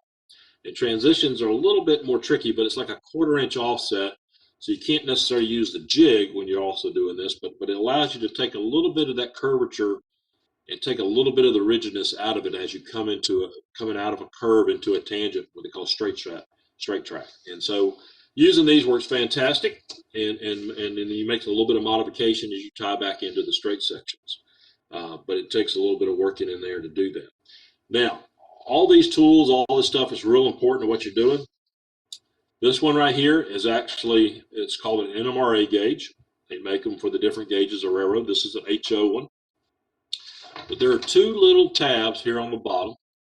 And those, if you'll take this, you can put those right between the rails and you can gauge the track. And you wouldn't think this seems like a big deal, but I have bought brand new track before that's out of gauge. And before you lay a bunch of track, you want to check your gauge because you could buy a box of track that may have some problems with it or a piece that has a problem with it. If it's tight and the gauge falls in, it's not gauged right. Now, I will also tell you that when you're using this gauge, it has a lot of different purposes. But this is the primary one that we use it for in this section is checking the gauge of the track. It also can check the flanges and different things in the turnouts that are supposed to be certain widths as well to make sure the clearance is there. Now, one of the common mistakes made especially in beginners, it happens to everybody. If you've never done it before, you figure it out. But when you're tacking down a track, you put your nail in the hole, you come along with your faithful spiker. If you don't have a spiker, don't use a regular hammer. A regular hammerhead is too big. The reason we use this, it actually fits right in between the rails and it won't bang on the rails. We don't want to bang the rails. We just want to hit the nail itself. These are fantastic. You can pick these up at any of your big box stores. You find usually good deals on them. If you get one that's kind of just a silver gray, this one I like because it's blue. I can spot it on a railroad very quickly wherever I lay it down a lot of times. Or you can take something orange, put some orange tape around or something like that just to keep up with your tools easy. But one of the mistakes that's made commonly is people will take the tack and they will tack it down and they overhit it. So when they overhit it, what ends up happening is instead of being level with the railroad tie, the spike causes the tie to go down and to be depressed. When that tie is depressed, that actually flexes the gauge of the rail. It makes the rail turn inward. Now you're out of gauge, and when you're out of gauge, it's going to cause derailments.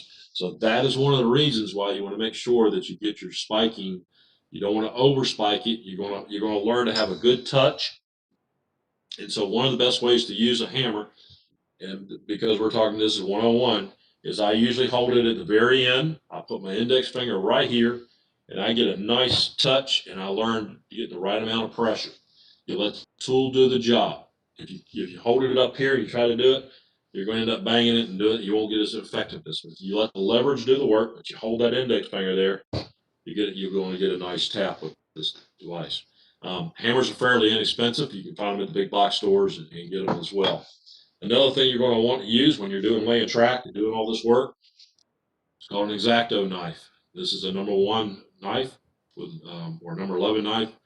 They make different sizes, but you're going to be using this to help cut stuff all the time, and you're going to be using that as well. So very useful tool. Also, a lot of times we'll use one of these when I'm trying to do spacing. Now, spacing and laying track is one of those things that's actually very important. I brought this up talking about layout planning. In layout planning, if I have long cars, basically scale 90-foot, let's say passenger cars, and I go into a radius, it's very possible as I go into that radius, that car, if I don't have my track space just right, that car is going to rub against the other cars on the other track if you've got a parallel track. So learning to get the width the way you want it is going to be very, very helpful to you when you're planning a railroad. When you're in the straightaways, you can get away with maybe 2 1/8, 2 1/4 width wide on the tracks. As you get into radiuses, you're gonna probably want to widen out your radius between the track centers at about 2 1/2. That's going to usually give you enough spacing on long cars or locomotives so you don't end up scraping. It also depends on your radius that you're working with. So the tighter your radius, the more possibility you're going to have more problems. If you have a wider radius, let's say 28, 30, 32, something like that, you're probably less likely to have that problem. You can still hold maybe 2 1/4 inch wide between the tracks. So that's center to center. Another problem that people usually make, and I hope you just saw this a second ago, when we're using this road bed, and we put our track down, we're going to the center. And so if we go to the center of the next track, we got to make sure we got enough room between the court bed to the next side. But a lot of people don't take that in consideration. They think, oh, I'm just putting down the track, and they get too close to the edges. They don't allot for the extra spacing for the road bed. So you want to make sure that you leave enough room. You don't want to be right up against the edge, because if your nice cars and engines fall off the track and they roll off the layout, it's a lot of money hitting the ground. We don't want that to occur either. So we want to make sure we come in. I usually always start with a minimum of 3 inches from the outside edge to the center line of the track, and that usually allots me enough room on the edge, and I'll put some kind of protection on the outside edge too to help me not allow it to go across. They also use in track laying what they call insulators. Insulators go in between the joints. If you have a reverse loop, which is where you're going to get a direct short, you'll actually put an insulator between instead of a rail joiner, and that will actually keep your rails from touching, and which would end up causing direct short. The other thing a couple things you're going to want to have, if you've never had like a nice really headlight, these things are wonderful. When you're laying track, you need light. Um, it's amazing, but there's never enough light. So these things are fantastic, and they aim right where you're looking at. The other thing you're going to be working with is a soldering iron. A soldering iron gets really, really hot. I like these that usually have LEDs in them to give you a little bit extra light down in there. There are different types of soldering irons. I don't need something that gets extremely hot. I just need it to get hot enough to do the job. Now, there are hobby ones like this with little stands. They also make some that have adjustable temperatures on them. They cost a little bit more, but they're good as well. So all these are good products you want to have. You just don't want to overdo it. The old soldering gun with the trigger, a lot of times it gets a little too hot, so we try not to use that. The reason I'm asked or explaining about these soldering guns is we use these.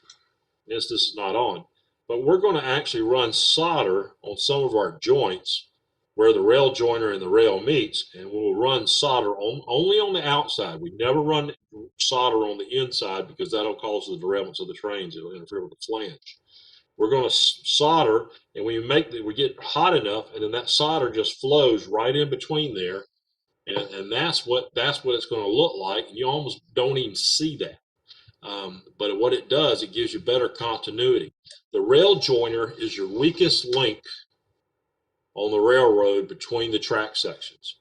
And so when we solder that, we've just eliminated part of the continuity problems that we run into with electricity. Once we solder that, then we take a little bit of alcohol, clean it off, make sure there's no corrosion on it, and then we'll be good. So soldering is very, very important, and you want to make sure you get a good soldering station. I use a real thin solder, so I don't get in with a big blob of something in there, and it works really, really well. You can buy most of the stuff from your different hobby shops, train stores. They will have most of the stuff. Fast Tracks is a direct product. You pretty much got to buy it directly from them. I don't think they have vendors that really sell it, but that's what you're going to be using. But yeah, the track laying is a lot of fun. As you get more advanced, you figure out different situations. I will tell you this: there are different numbers on the switches. Um, this switch is identified as a number 4. That's a fairly small turnout, meaning that the radius coming on the diverging route is a little tighter radius than it would be on this switch. I'm going to put these side by side so you can kind of see. You can see like one's a little longer than the other. This is a different size switch along with this one. If I overlay these switches, you'll see what I'm talking about. This angle right here creates that radius. And so using a different switch is going to cause different things that you're going to want to do. So we buy different switches for different scenarios, but if I'm going to be running fast trains and I'm going to be running trains going through a lot of turnouts with long cars, I'm probably going to migrate more to a larger number than I would a shorter number. If I'm just running an industrial spur, and I'm running maybe some 40 or 50-foot box cars into a building, I'm not running fast, and I'm running 4-axle locomotives, then I may run a smaller switch like this. It doesn't take up as much space. As you can see right there, that's a lot shorter spacing to do that. So there are reasons why we do it all. It just depends on what your scenario is and your spacing on your railroad and how you're going to do this. So, and the last but not least, one of the most important things that I never want to forget talking about. If you don't have one, they don't cost a whole heck of a lot. Today, they're all digital. They used to be all metered. But you're going to want to get a good voltmeter. The voltmeter is worth its weight in gold. It'll tell you a lot of information. It's going to tell you if you got shorts going across your rails. It's going to tell if you make continuity between here to there. But invest in a halfway decent little voltmeter. You may end up using it for all kind of other stuff. We also use the wire strippers. The wire stripper, you have a decent pair. You're going to be connecting wires to the sides of the tracks. You don't have to buy the little rail joiner wires already hooked up. This little soldering iron that you've got, you can trim the wires out and solder the wire and drill a hole right next to the outside of the rail, not the inside, and drop wires directly down underneath the tracks and doing that. You can buy a wire. I like having it color coded. I don't like wires all being the same color. You want to keep track of that. It is going to be polarized, so you want to make sure you know which track and rail you're attaching. If you have a black wire, then you're going to make sure that always goes to the outside track. If you have a red wire, whatever you start with, you need to be consistent. We had a good friend of ours that he decided to redo some wiring, and unfortunately, when he redid it, he used all different color wires, and we could not tell what we were doing because we couldn't make any heads or tails of what he did. He was all over the place with different colors, and unfortunately, it created a nightmare for what we were trying to accomplish on his railroad. So he just had a spur of an idea, and he tried it, and turned out to be a disaster. So, but if you do this is the part that will allow you to really enjoy the operations of how you do it. Smooth track, smooth the bench work. All this as you come up through each stage is critical. But the track work, if you have flaws or you have weaknesses in the track work, I see stuff all the time, like on Facebook. I'll see people saying, well, my train's doing this, it's doing that, and 99% of the time, I can almost take it for understand it is going to be a track work problem. And whether it's electrical, the way they do the track, or it's electrical, or it's just the gauging, it's usually somewhere in there. So I think I've covered everything that I needed to cover here. I did have one other thing I wanted to show y'all. This was a little stand that I built just for a demonstration. This is called a slow motion switch machine. This is mounted underneath the rail, and then we drill a hole through the roadbed, and then a wire comes up to the turnout, and then this goes to power, and then to a toggle or a switch. And when the power changes, it slowly moves the switch left or right to align the turnout correctly. But these boxes are called slow motion. This is a Circuitron box, and it's fantastic. What are they? Turtle tortoises is what they call these things. They have an electronic circuit board, so you can also power route to the different turnouts for the trackage. You can also hook signals to the little board as well. So depending on what you got for wiring, I've got like an 8 pair of color wires going into this one. But these switch turnout machines are fantastic. This is what a lot of us use on railroads. The slow motion that doesn't allow the rail to go slamming against it. The other thing I didn't put out here today, but I will tell you will need, is invest in a good set of small jewel wheel files. The files are going to be needed to file sometimes in the flanges or at the turnouts to make sure that the frog itself is nice and smooth. So when that wheel comes through there, it just glides right across there. If it has a bend to it or a burr, it's going to find it and it's going to derail that train. So I'm going to open up questions. I can't see the questions from my computer right here, but if they can unmute y'all or unmute yourself at this point, and I'll be glad to take your questions verbally right here and see if I can answer them for you. Mr. Director? I guess I'll go. I have probably 50 some odd pieces of flex track from probably decades ago now.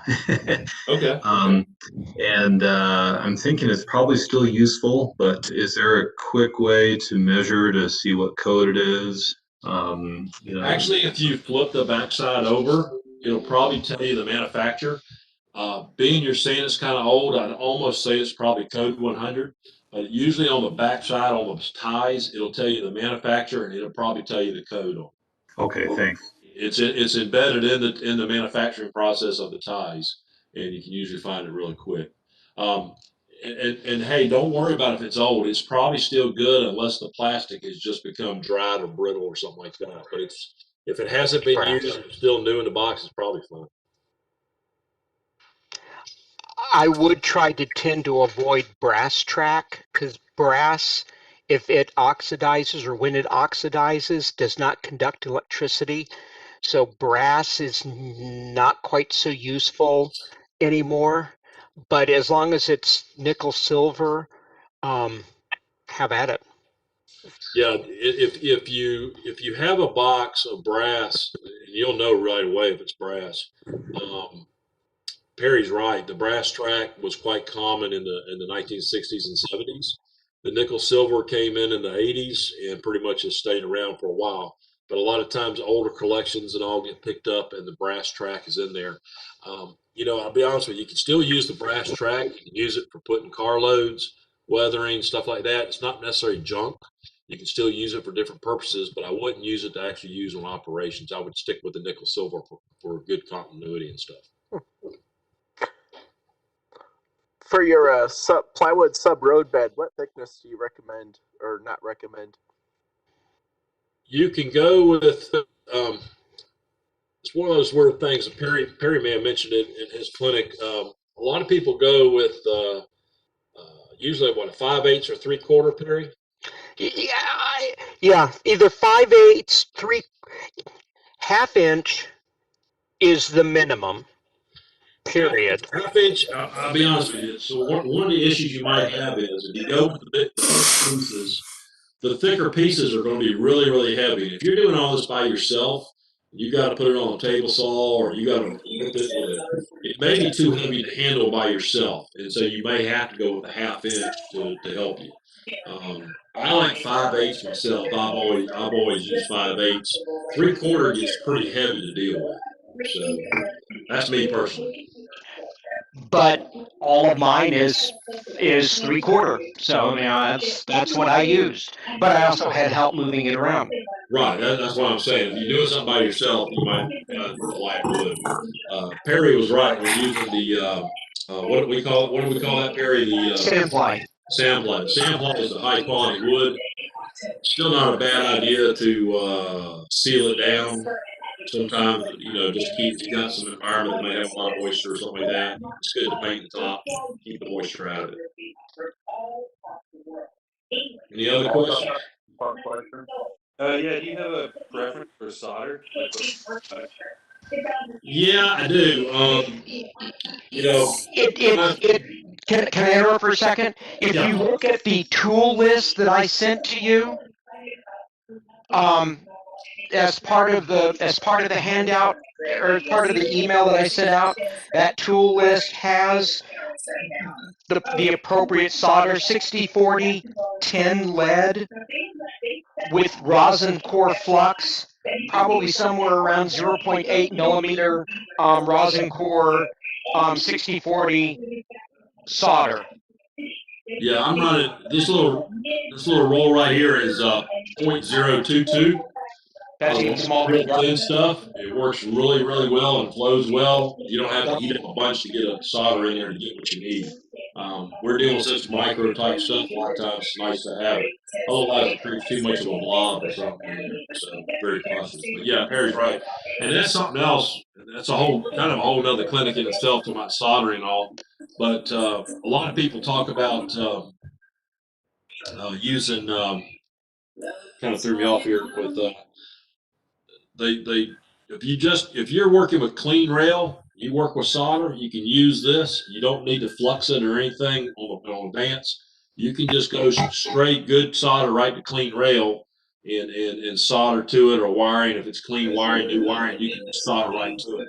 The only thing you probably want to do is just take a little Q-tip or something and use a little bit of alcohol to clean it off at the end after it's cooled off and make sure no corrosion starts on it.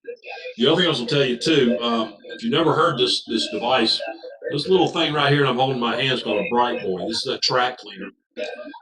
These things are fantastic. Now they make track cleaning cars, they make all kinds of things, but this little device right here, you just take it, scrub the tops of your rail. It's very quick and easy. All I can tell you is you keep one of these on your layout, and it is a miracle thing that'll clean the track very quickly. And you can clean the wheels of your engines, things like that. I'll be talking about that in one of the other segments. But invest in one of these. They probably cost between about $5 or $7, something like that. They're one of the best things you can invest in. Buy two, because people will pick them up and take them off with them. If you have friends that come over. Any other questions? I see somebody running a train. Hey. Walt? Yeah. Yeah, question for you.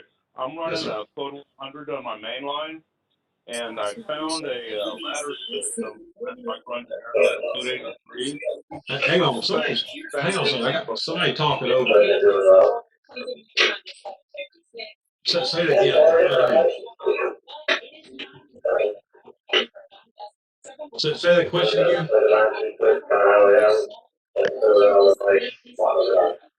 We're going to try to mute those individual talkers. I think what he's cell phone or something. Yeah. Yeah, what I think he was saying, Walt, is he's got a his main line is code 100, but Okay. microengineering produces a code 83 ladder system that you can use for building ladders in yards. It's a Yes, really it cool is. system. And yes, you can mate the two together. You have two different choices. Choice number one would be to use transition tracks. Walters produces them as part of their Walters Shinohara track system. I think there are a couple of others, but they are actual transition tracks that one end of it is code 83, the other end is code 100, and you can use that. Or if you take a rail joiner, plug it into the code 100 end, flatten the other half, and set the code 83 rail on top of it, you'll line the two layers together, and then you need to solder the code 83 track to that code 100, the top of the code 100 rail joiner. Yeah. You can use either of those two methods to join the two different sizes of rail together. Yeah, they do make just a rail joiner that actually has a transition in it as well. Yep. So I think Walters makes the transition joiner. Yeah. Hold on a second, Walt. We're going to mute everybody and let you back in. Okay. Yeah, you'll have to unmute yourself. So give us a second, Walt. All right.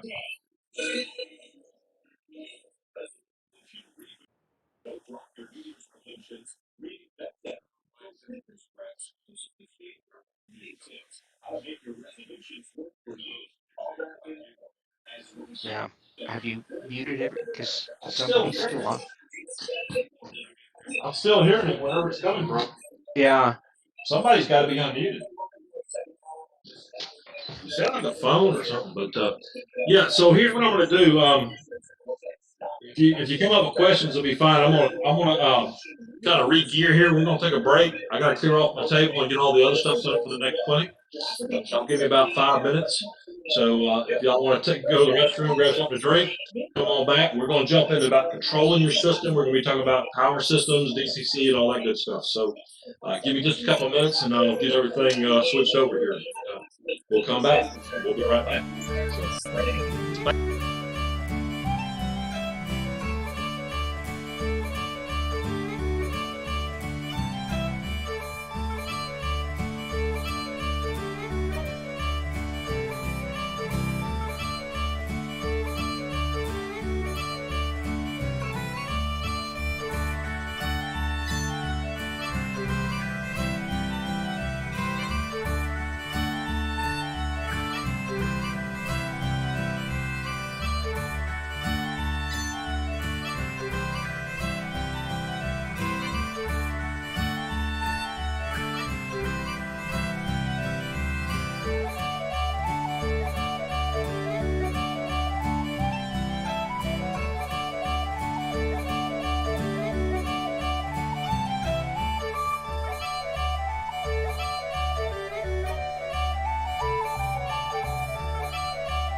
We're going to go ahead and start. We ready, Perry?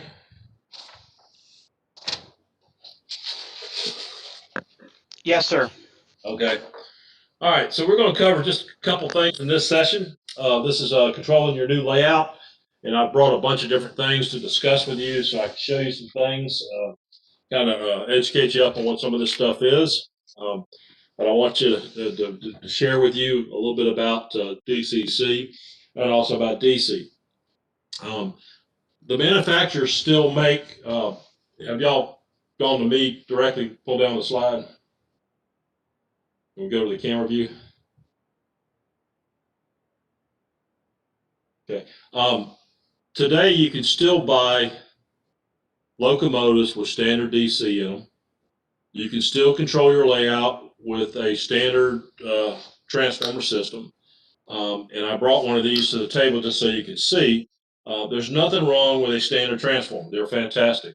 MRC has been around for many, many years making power transformer systems for DC power control. If that's all you want, maybe you're just going to run 1 or 2 engines, small layout, DC may be more than adequate for what you want to do. Okay. One of the reasons we go to DCC is to control lights, sound, more advanced features, directional of trains together, consisting trains, doing a lot of, there's just a lot of advanced features. But the reason we do that, it allows us for better operations, smoother operations. So one of the things we like to do is that we have to make a decision at some point, what are we going to buy, or are we going to convert our equipment? Most of the products made today, locomotives, come with DCC in them. Some come with just DCC, maybe a basic sound. Some come with advanced sound systems in them. But today's products are far more simpler and easier to work with than they ever were. So one of the reasons I wanted to bring all these products out to kind of share with you, talking about a little bit about what DCC is. So keep in mind, this is a DC power system. You can run 2 wires, you can run it to the track, and you've got control of your train if you have just a regular DC locomotives. But if you want to run DCC, it has to have a DCC decoder in it. So to have a decoder, like I said, some products will come with them already installed. If not, you can buy the boards. And this is why I brought these envelopes out to give you an idea. There are different boards because each one of the manufacturers sometimes runs different systems. Older Atlas engines, things like that, which are still available. You can buy them on eBay, you can buy them at train shows, auctions, things like that.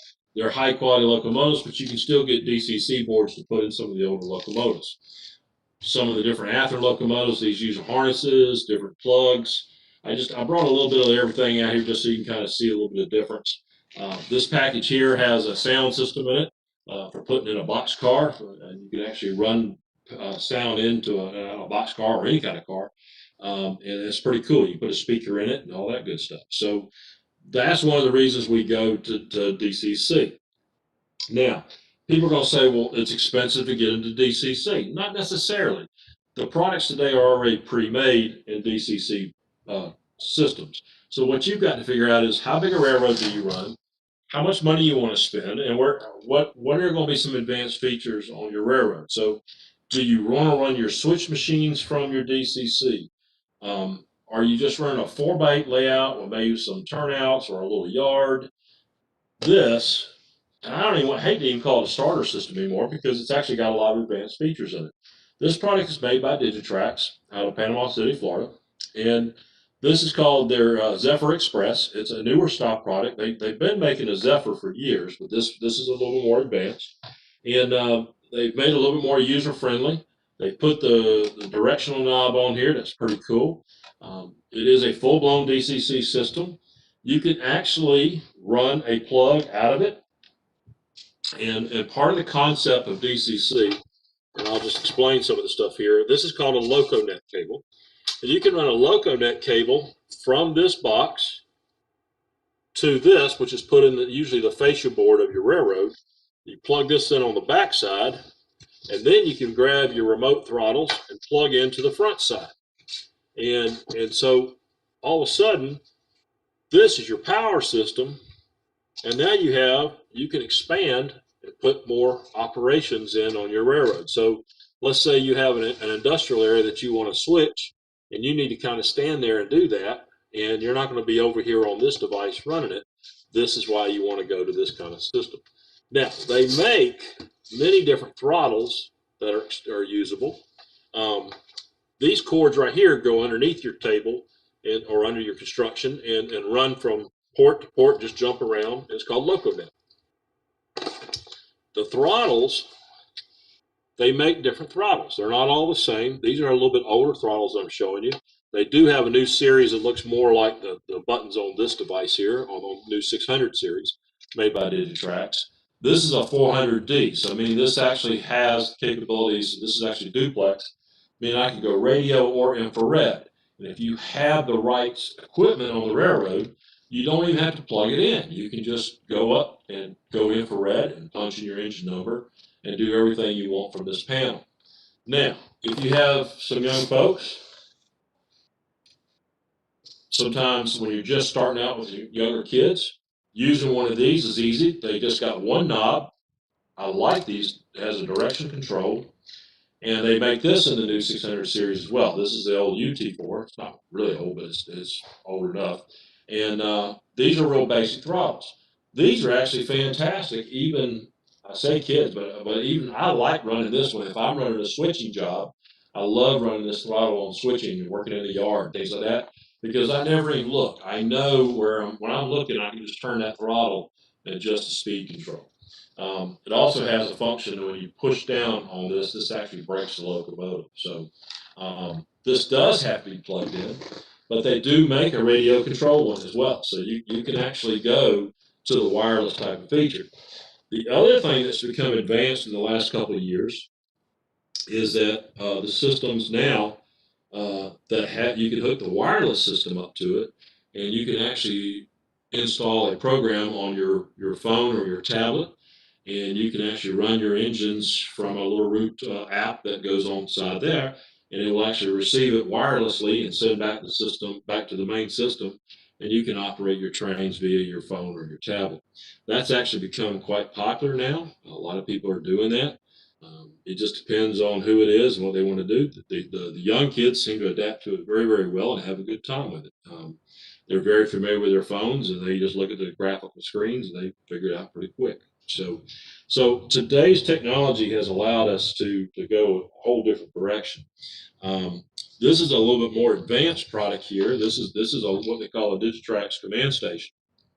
The command station, we run a little bit more power to it. It's going to cost a little bit more money, but it actually can run a lot more locomotives.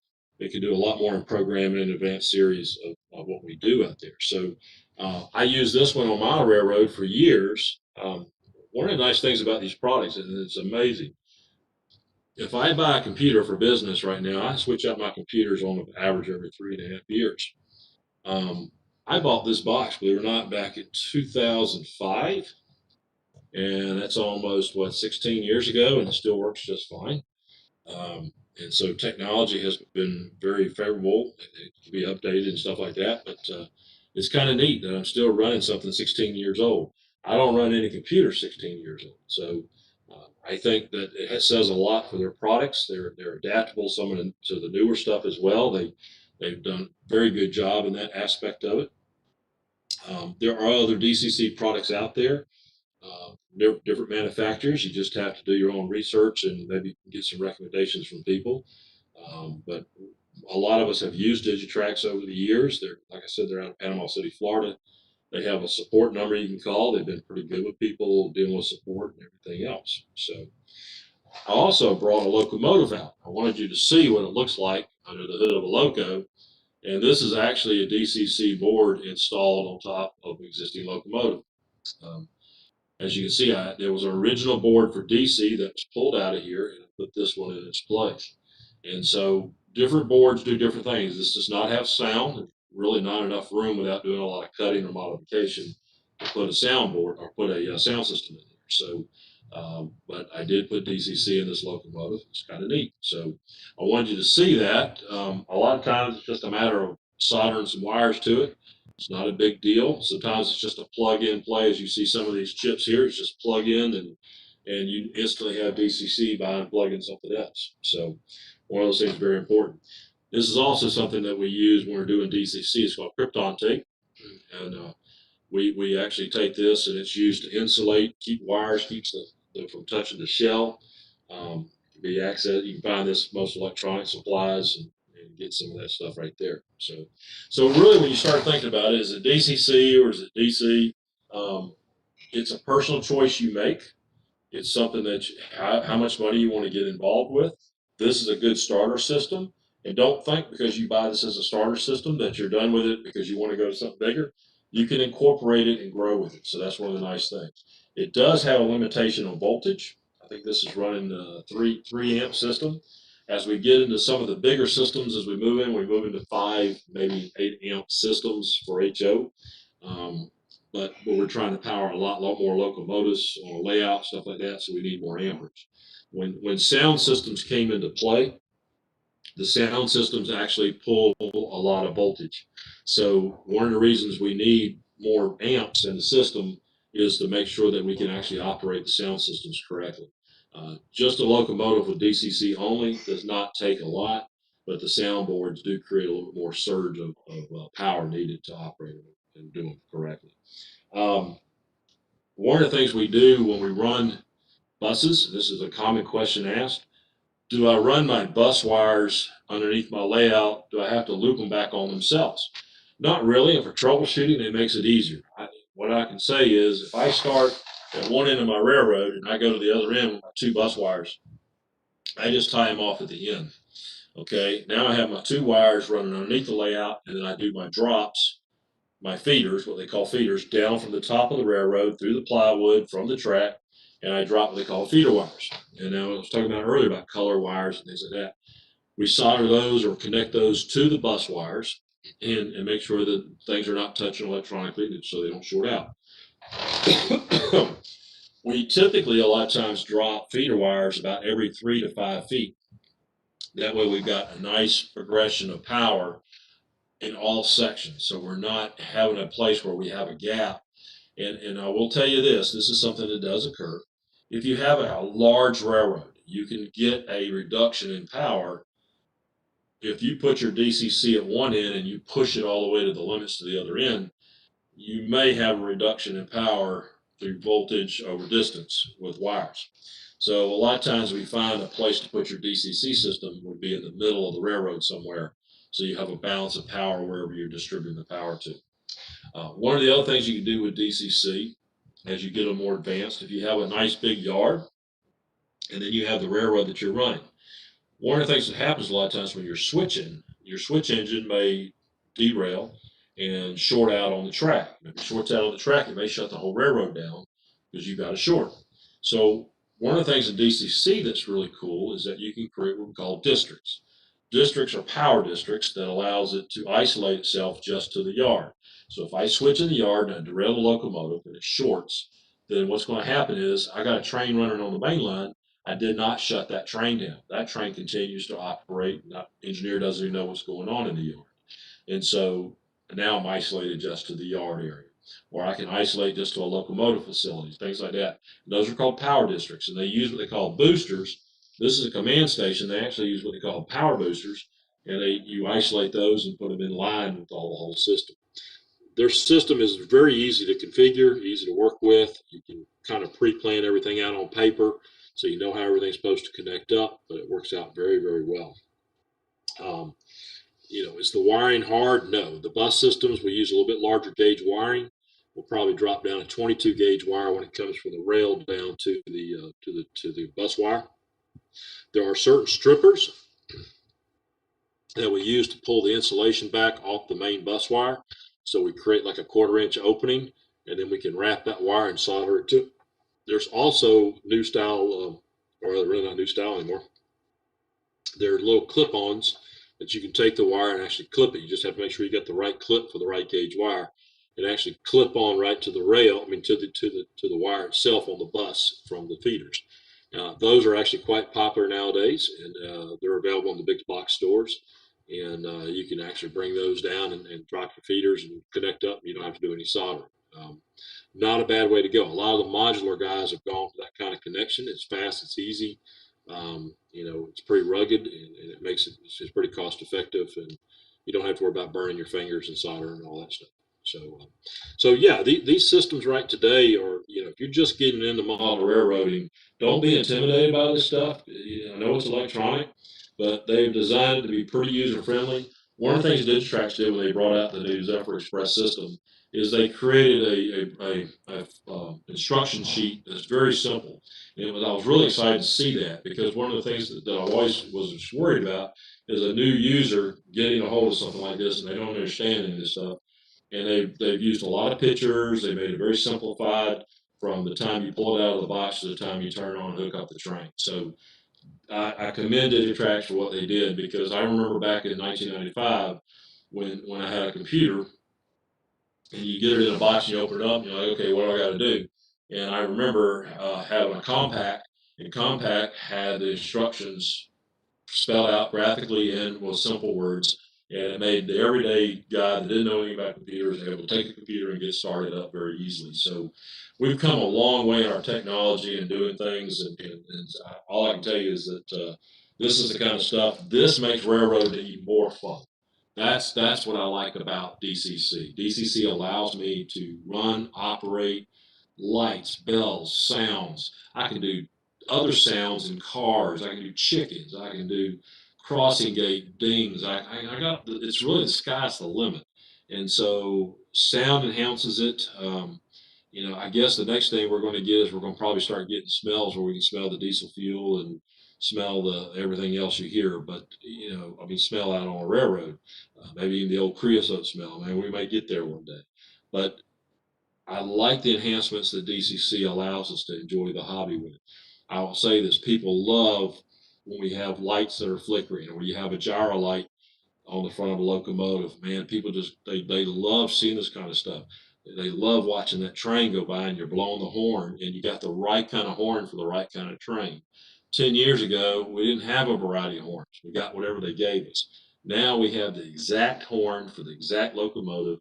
And if you have a favorite steam locomotive or favorite diesel locomotive, probably the horn is what attracts you. Alcos, EMDs are all different.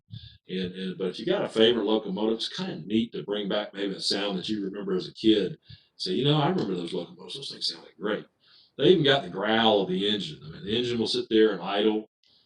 It'll sit there and hiss and make all kinds of crazy sounds. The brakes, the coupler knuckles slamming against each other. They have locomotives that talk like the crews are talking on the radio. That's where DCC is taking us. And so power systems are what you're going to be looking at, to run your railroad, but they can last a long time, which is one of the reasons I mentioned what I did earlier. So that's one of the things I want to share with you all today on this. So I'm open for questions. Need your help here, Perry.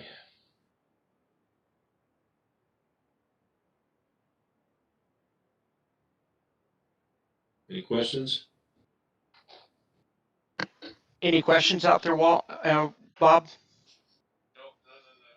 None in the chat. Let's unmute people for a minute. We can, Okay. and then they'll be able to unmute themselves. Okay. I'll just say that was real clear and easy to understand, and now I understand DCC, and I really haven't up to this point. So I appreciate you did a good job. Thank you, sir. They're great products, and they sure enhance model railroad a lot more now. And unfortunately, wiring and railroad power systems can be a little intimidating.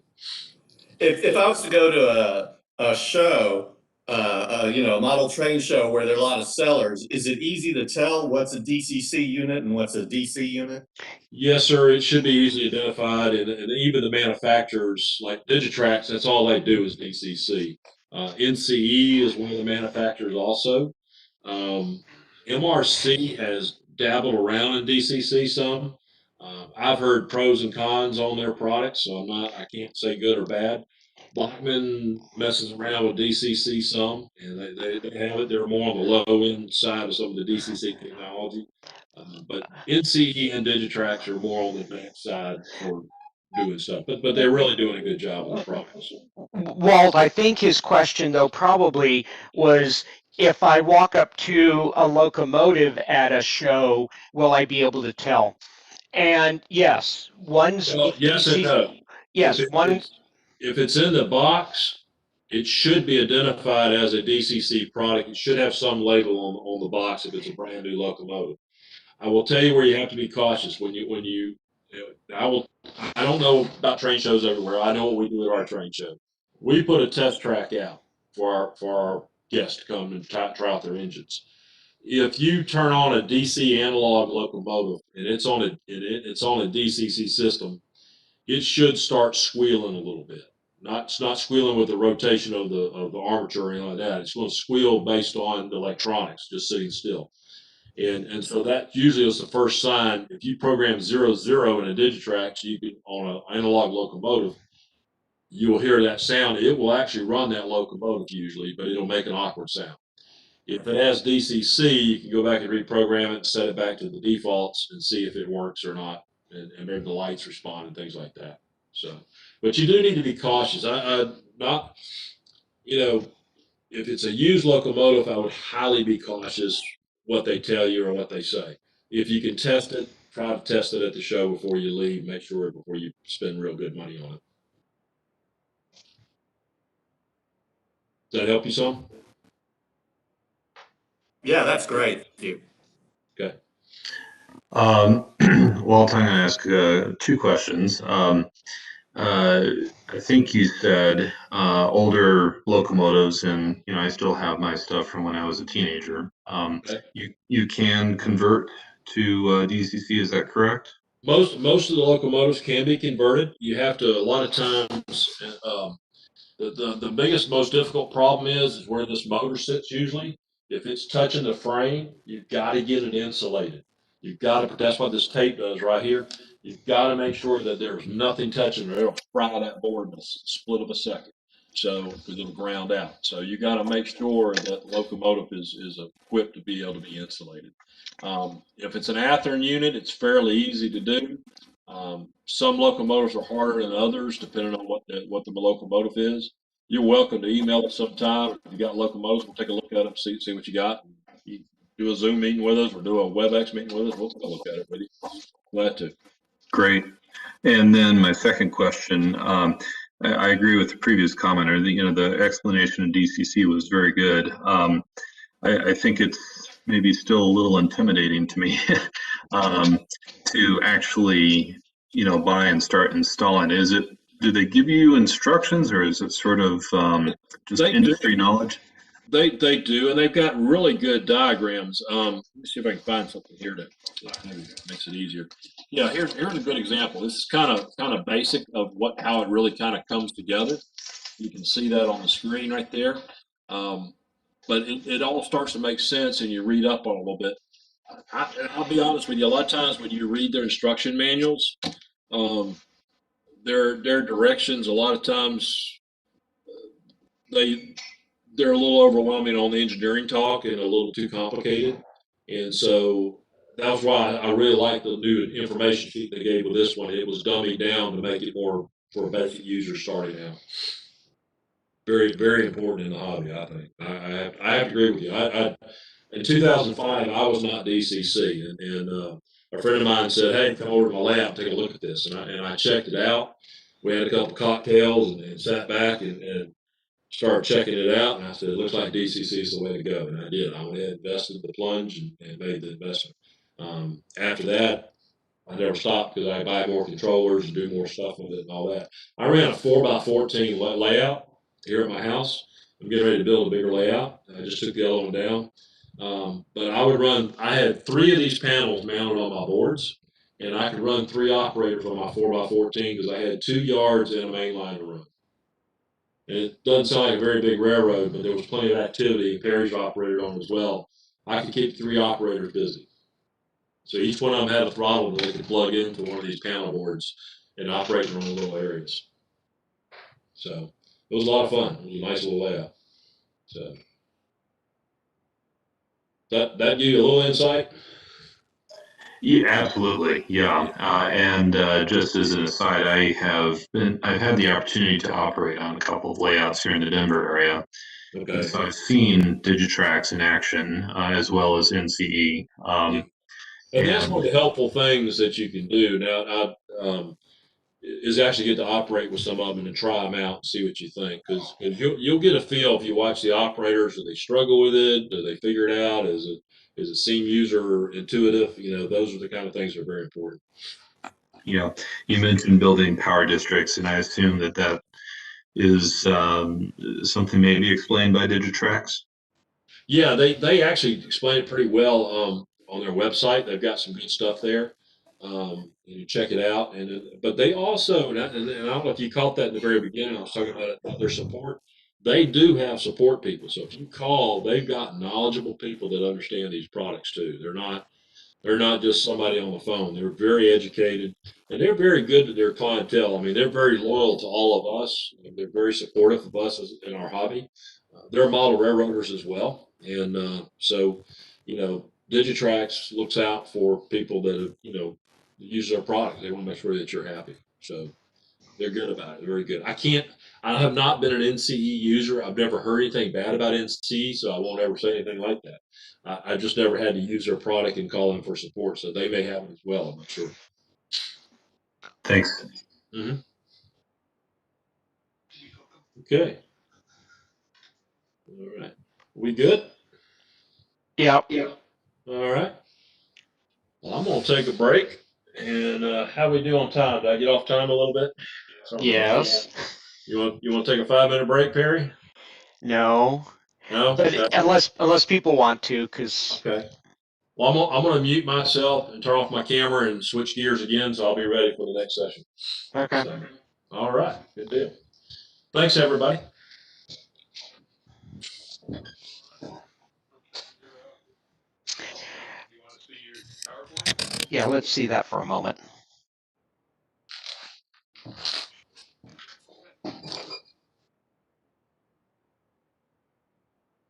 on, share.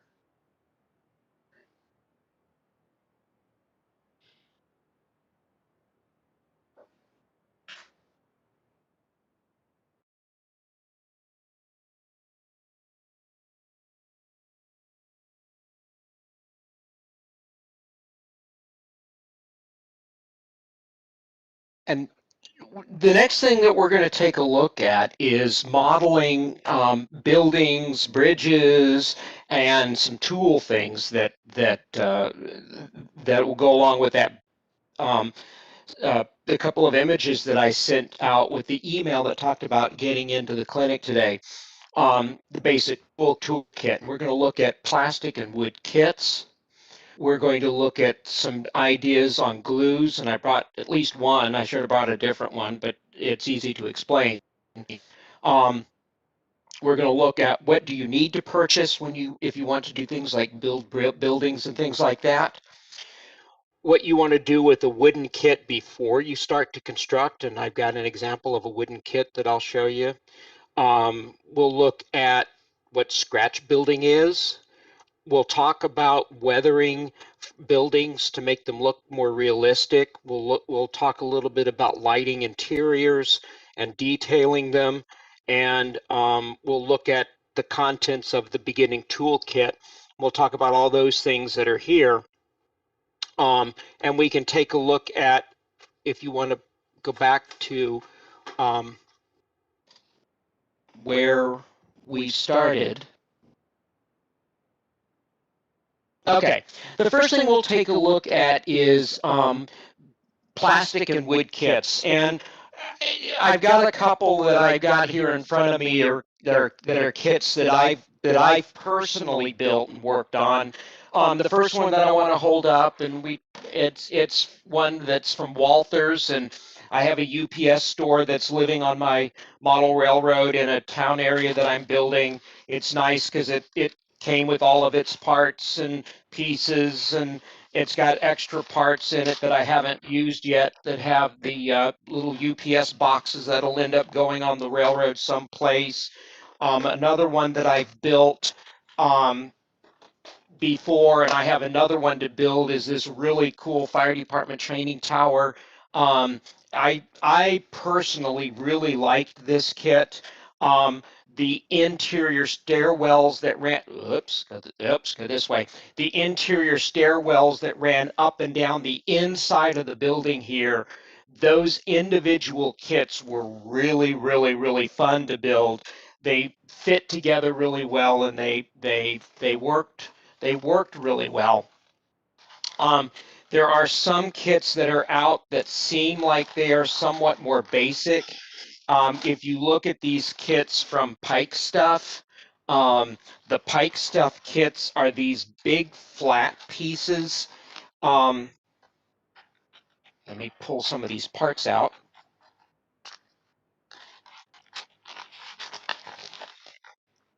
And the doors and windows are all here, and the flat glass for the doors and windows are all here, but the pieces themselves, crash, there goes somebody. The pieces themselves are just flat styrene pieces, and you end up cutting the openings.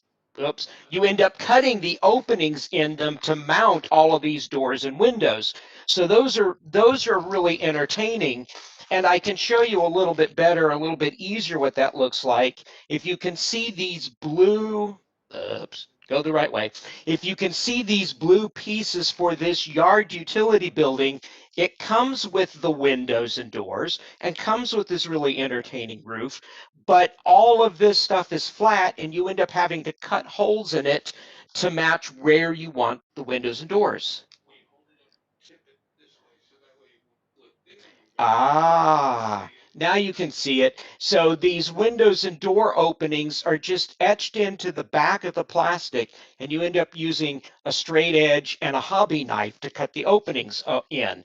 So if you want to break yourself slowly into something that would be more advanced, I really can suggest something like this. I've got a couple of these living on my model railroad, and these are really fun kits to build because they're somewhat more complicated than a shake the box plastic kit, but they're not quite as far along as scratch building. But you could use something like this as the basis for a scratch building or kit bashing project.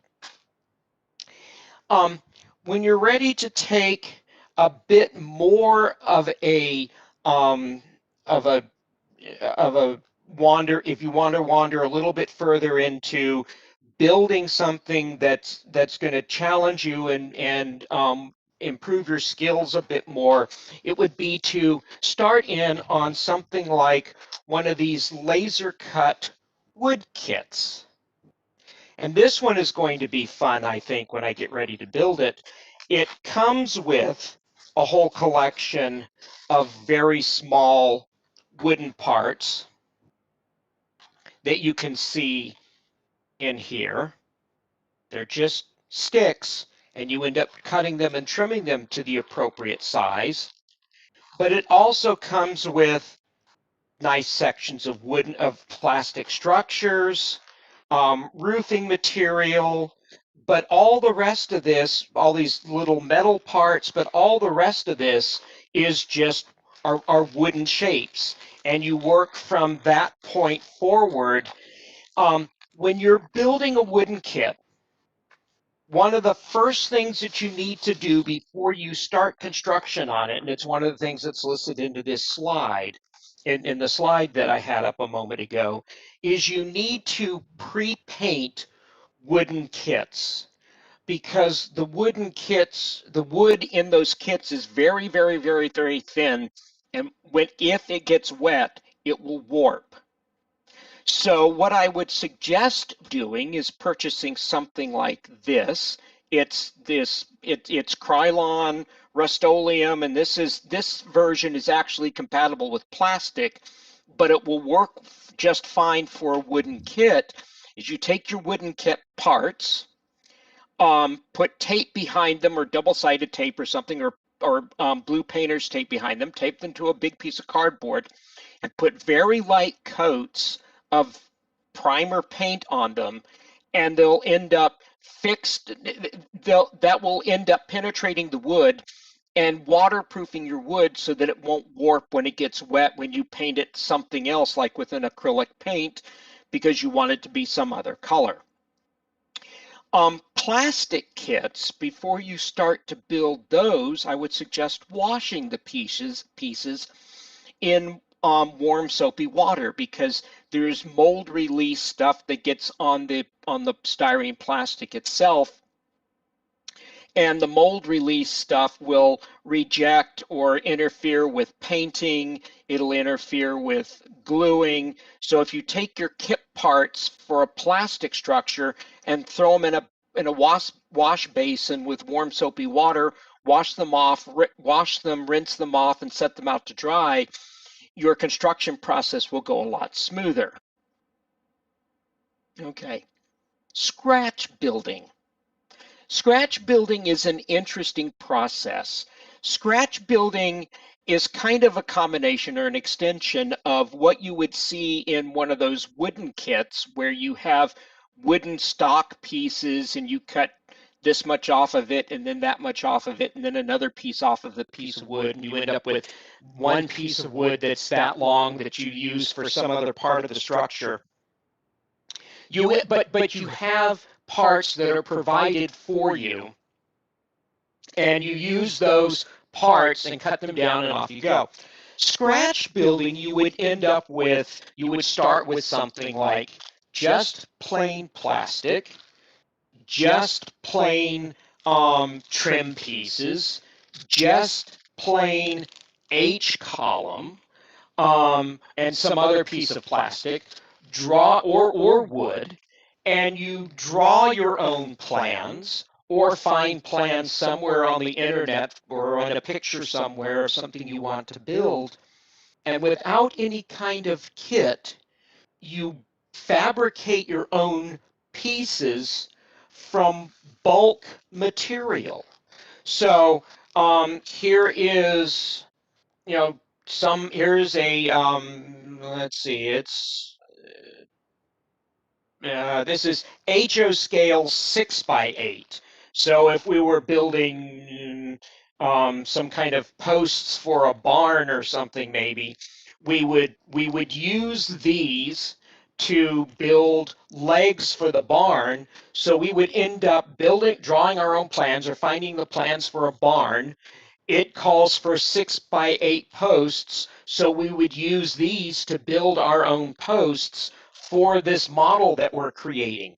And if we need walls, we would end up using sheet styrene to build the walls, deck the roof, and then we would put something over the roof to simulate steel roofing material or something like that. Scratch building is a process where you take formed product in some format and create your own parts and assemble those parts together. The material that you use is going to govern the glue that you use when you put things together. Wooden kits you can put together with either wood glue, or you can use Elmer's glue all. Plastic kits you can use. My favorite right now is this Tamiya Thin, extra thin glue. I use it for virtually everything. It's not quite it doesn't smell as bad as MEK. It does melt the styrene together almost as well as MEK. It flows really well, so you don't need a lot of it. It comes with its own really small applicator so that it's easy to get a very little bit of it into a place someplace, into between two parts, and it's thin enough that capillary action will pull the glue in between two styrene parts and join them, fuse them together really quickly, really well. But when you're building like a wooden structure or a plastic structure, you want to make sure that you use the minimum amount of glue that you need to put the two parts together, but enough to make sure that they actually stay. Remembering that wood glue or Elmer's glue on a wooden kit needs time to set and form the bond. So those parts you need to clamp or rubber band or something together and keep keep them in place for an extended period of time until that glue sets. Whereas if you're building a structure kit and you're using the something like this Tamiya extra thin, or even their thicker version, or testers, or whatever other cement that you're using, those parts you may need to clamp together for 20 seconds and they're done. But the idea is to use as sparing amount as you can, and to keep it off the outside of your building, because or whatever it is you're building, a building or a railroad car or whatever, just because you don't want to have to clean up after it. Okay. One of the things that you will find when you build a building like this, or you get, I mean, it's a nice kit. The outside of this is nice scribed metal. The roof of this is a raised seam roof. It looks good. The windows look like windows. You can glaze them, and that's all fine. But just the way it is, sitting on your model railroad in just this plain shiny blue plastic, doesn't look very realistic. It's much nicer if those parts look like they belong in the actual environment in which they come from.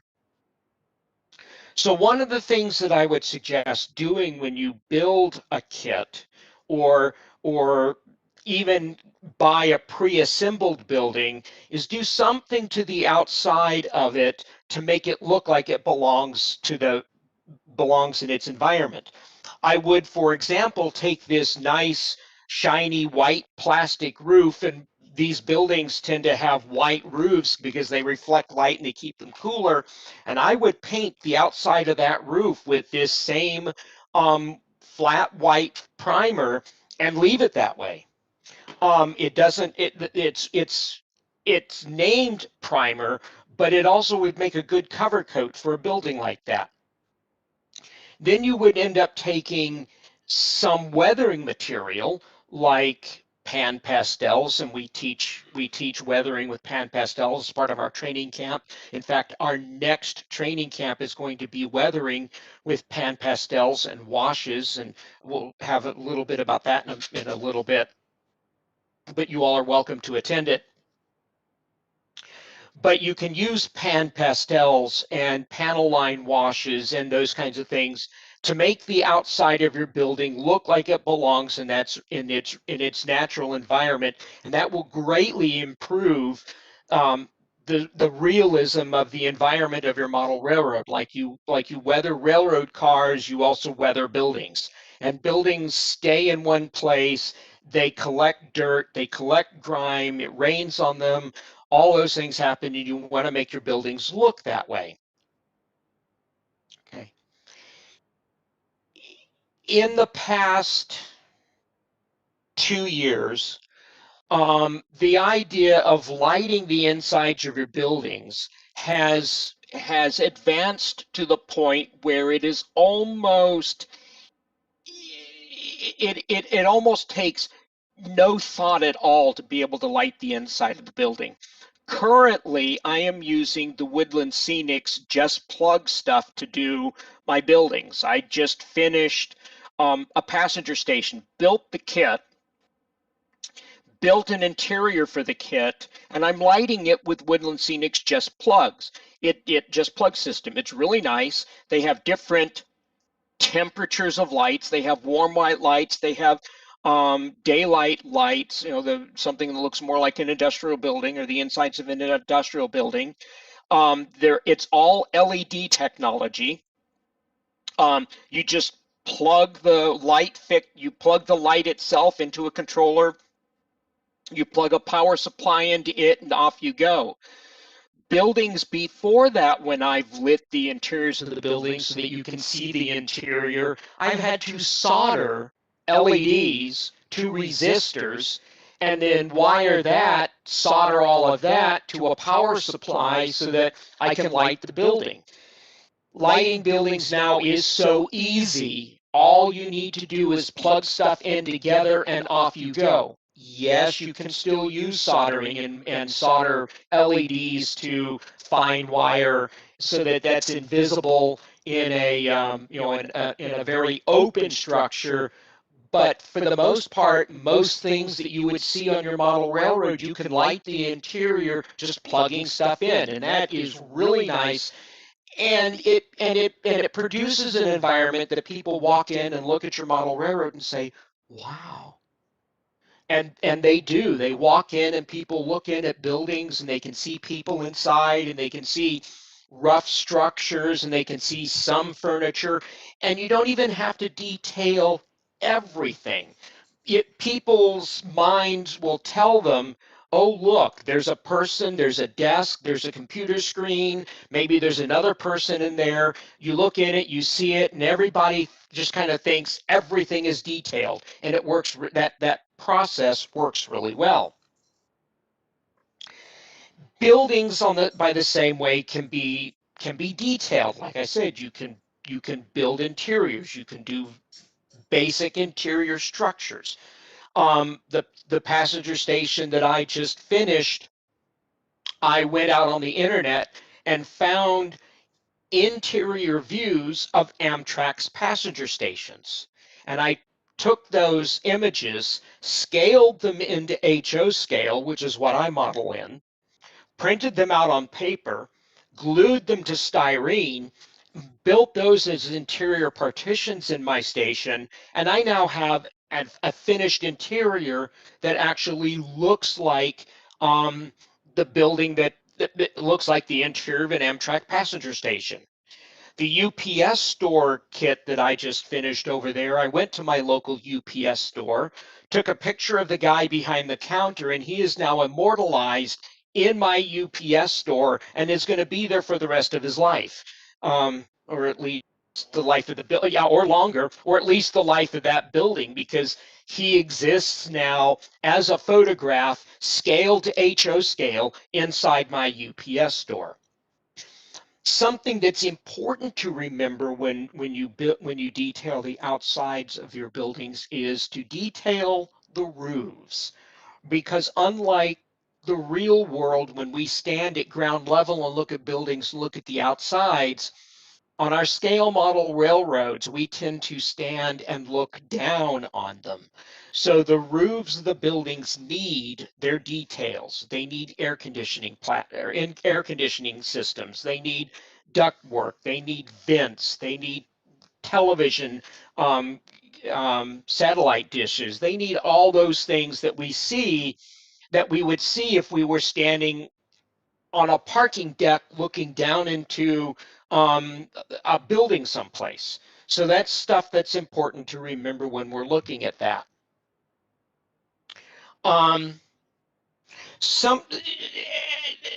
To make sure that we get along and get all of this stuff in, the next thing I want to go over is the stuff that was in that toolkit listing that I provided you all in email, and we want to take a quick look at that. Walt has already covered a couple of the things in here, and I want to make sure that we get them all.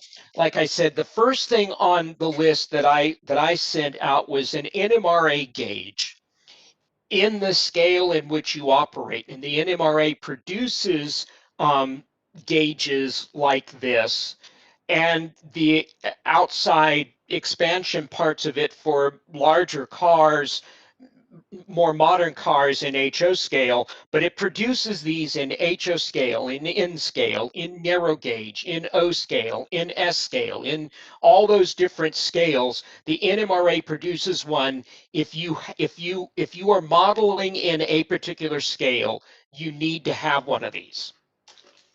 The next thing on the list, and unfortunately they're only produced, as far as I know, in HO scale, is this truck tuning tool that you can purchase from Micromark, and it's really nice because you fit this tool inside. You take the wheel set out, you put this thing in, you spin it around, and it cleans out the insides of the truck side frames in case there's any flash inside them, any leftover debris from the molding process from a molded plastic truck. You don't do it to a metal truck, but you do it to a plastic truck.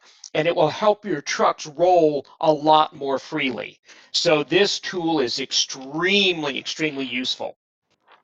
A scale rule in your scale is quite useful for measuring things. If you're building stuff, if you're building a kit that says you need, a 6 foot long something, you can pull out your HO scale or O scale or N scale or metric or inches.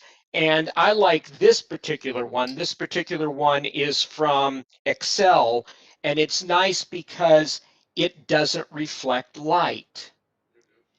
Yeah, but I want it to not reflect light, so I can tip it like that. But even if I hold it in bright light, it doesn't reflect.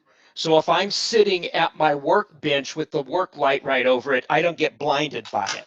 So that's a really helpful tool for me. A hobby knife and extra blades. And it doesn't really matter where it comes from. This one was from Revell. This one was from Excel. This one is from Tamiya. This is my current favorite one. It's got a non-slip handle. It's got a nice padded grip up here at the very top, and it's got this nice cover on it, and extra blades. And buy your extra blades in bulk packs, and because you always want to have a sharp blade. You will get hurt faster with a dull blade than you will with a sharp blade. And it's nice because this one, I pull out a new blade, and there's a spot, there's a little slot in here where I can stick the old blades so I don't cut myself, they don't rip through the trash bags, and when this box is empty, I can just pitch it and it's safe. And get yourself a cutting mat. This one is a relatively small one. It will work for a wide variety of subjects, but they're self-healing cutting mats, so you can cut on top of them and they will repair themselves. And you can get them in various different sizes, and you can get them that don't reflect light, and that's what I have on my workbench right now. Fine point tweezers, and you can get them, and these have very fine points. Now, and it's really hard to see that because they're so fine, but for placing parts, fine point tweezers are extremely useful. Jeweler's screwdriver set, and I've pulled out these pliers so it's hard to see the screwdrivers, but a jeweler's screwdriver set, because you will need small screwdrivers to drive screws for your model railroad equipment. And to go with those, small pliers, like Walt was showing earlier, these ones are sprung. All of these are sprung, and these ones have very long points. These ones have curved ends. These ones are actually diagonal cutters. But they all have different uses. Something I would encourage is that you get good tools. Like Walt will encourage you in a little bit to start with good model equipment. I encourage you to get good tools. If you get good tools, they will last you a lifetime. Walt talked about these earlier, the Xuron track cutting pliers. Buy a pair, put your name on them, and use them only for cutting track, because they have very sharp edges, but they are not durable if you cut spring wire with them or other metal pieces or anything other than track. And if you cut anything other than track with them, you'll ruin the edges, and then they won't be useful for cutting track anymore because they'll leave your track edges all ragged and beat up, and that'll be horrible. Small files. And it is important to remember that you buy 2 sets of small files. Now, Walt earlier was talking about a needle file set for cleaning up track edges, and that's what I use this set for. This set of pliers have metal handles, and I only use them for filing metal. This set of files have plastic handles, and I only use those for filing plastic. And the reason for that is simple. These files pick up little bits of metal in the there's a word for it, but in the teeth, and it gets embedded there. And you can clean them, but you still end up with little bits of metal in your metal files. And if you then use a metal file on a piece of plastic, you'll scratch it. And you'll end up with exactly the opposite of what you're trying to do with your file. With your file, you're trying to smooth out an opening, like in a doorway, or smooth off the edge of a building so that you can glue it together better. You get a good mating surface. Or you're trying to file the bottom of somebody's feet so that you can stand them up neatly on a passenger platform. But if you end up gouging their feet or gouging the wall of your building or something like that, you're not going to be very happy. So get a set of files that you use only for metal, and get a set of files that you use only for plastic, and mate your plastic files with sanding sticks. These ones all came from Sally's Beauty Supply, and they come in different grits. This one is a very coarse grit. This one is a medium grit, and it even says that on here. This one is a very fine grit, and it says it on here. The nice thing about these is that they will cover a wide area, makes it easy to smooth out a wall or a corner of a wall or something like that.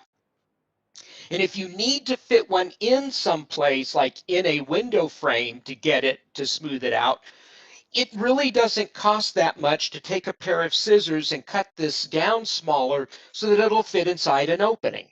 And while you wouldn't want to destroy a file to make it fit someplace, taking a $2 sanding stick and cutting it down so it'll fit inside of a door opening or a window opening is quite acceptable. Sanding sticks. The solder. Walt had talked a little bit ago about a soldering station. This is one that I use when I'm wandering around on my model railroad. I listed one specifically on there. This is the equivalent of it that came from, I think, Micromark. This is the solder that I use with it all the time. This is 033 solder or 032 solder. But this soldering station works just fine. It wasn't that expensive. Like I said, I think this one came from Micromark. You can also get them from a variety of electronic places, but it's temperature controlled and it has an on-off switch, and that's it. The soldering guns, the big trigger things that would be kind of the equivalent of my drill, are not useful at all in model railroading. They get really hot, not so much that it would burn anything, but the tips are so big that you would destroy anything you tried to solder with a soldering gun that was that large. So please don't use one of those. You could use one for plumbing, but please don't use one in model railroading. The track cleaning blocks that Walt talked about, he talked about a Bright Boy. These are a couple of ones that are by different manufacturers, but they do the same sort of thing. This is a nice big pad that you can actually hold on to when you're cleaning track. This is roughly the equivalent of a Bright Boy. It's longer, but it's just about the same thickness and same width. I like this one. I have 3 or 4 of them wandering around the railroad, and I use them for cleaning stuff all the time. The last thing that's on the list that I have in the basic tool list is a a fine jeweler's saw with a miter box, and you can use this to cut drop the saw down into it, and you can use this to cut lengths of styrene, wood.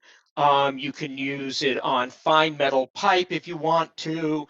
A variety of different things. But using something like this to cut parts for your model railroad will make you a much happier modeler because you'll get nicer, neater work. You can add to it at some point something along the lines of a chopper to chop multiple pieces at one time. But as a basic tool, that's really useful. Walt already talked about pin vise and drill bits. I have a variety of small clamps that I have on my model railroad. I know these are going to be hard to see because they are small, but these little teeny clamps like this and like this for holding parts together while glue is drying or keeping things just positioned are very handy when you're building and working on things. A machinist square, a small machinist square to make sure that you're building the parts that you're building on a building are smooth or 90 degrees is very handy. An electric drill for working on your railroad, planting trees, which is what I was doing the other day, all those kinds of things. Um, a hand saw, a powered hand saw or a hand saw for cutting wood is another tool to add to your inventory at some place. And the final thing that's on the list on the somewhat more advanced thing, and sadly, this one is no longer manufactured, although there are clones of it, is this Dremel stylus motor tool.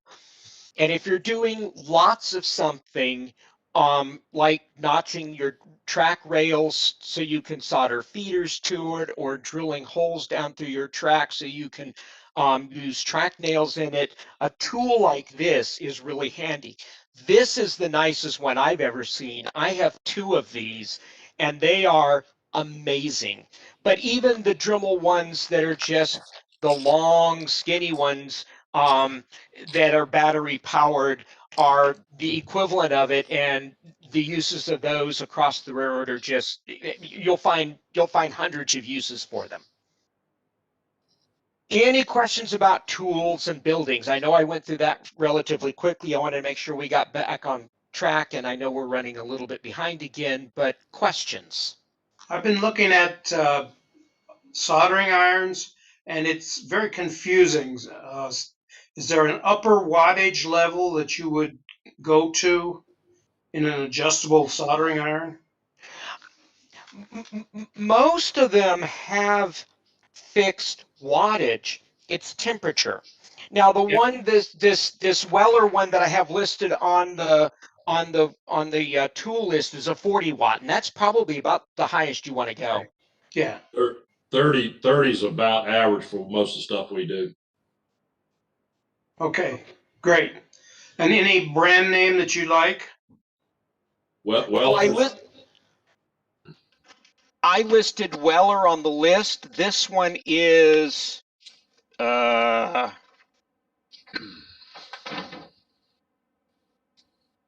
made in China. That's all it says. It doesn't have a brand name on it. I would stay away from the third-party generics. I would stay with your better high-quality products for the soldering stations. Okay, thank you. That way you get replaceable tips and things like that pretty easy. That's true. Okay. Any other questions?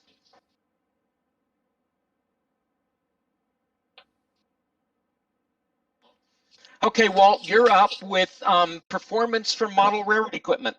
Okay, I'm gonna go fairly quick through all this stuff. Hopefully everybody can hear me just fine. Still glad everybody's hanging in there, and hopefully you're enjoying this and learning a lot today.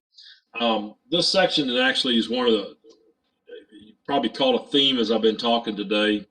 Part of being a new model railroad or getting back in this And having fun is making sure your equipment runs right, whether it's track or your cars or your locos or your power system. But all that comes together for part of the enjoyment. And when one piece of the puzzle doesn't come together correctly, we get frustrated, and that makes us not enjoy the hobby. So that's one of the things I like teaching about is teaching a little bit about this part of it. We're members of the NMRA, National Model Railroad Association, and there are some standards that we follow. You've been hearing us talk about the NMRA gauge. We also follow some different weights and for lengths of cars and things like that that really work. These are not just numbers that they pulled out. These actually work. So I'm going to kind of go through a couple of things. First of all, I'm going to talk about equipment just basically. There are all kinds of brands of equipment out there that you see. Some are called Athearn, Scale Trains, Intermountain, Atlas, AccuRail. These are some of the brand names that are real common. MTH, that make products and cars and things like that are really good, high quality model railroad products. Bachman actually makes some really good stuff. They catch a lot of stuff sometimes from different directions. They've had a low end that kind of bit them. There's also Walther's products out there, and they're high end and low end Walther's products. Just depends on what you want. But most of the stuff today coming out is pretty decent.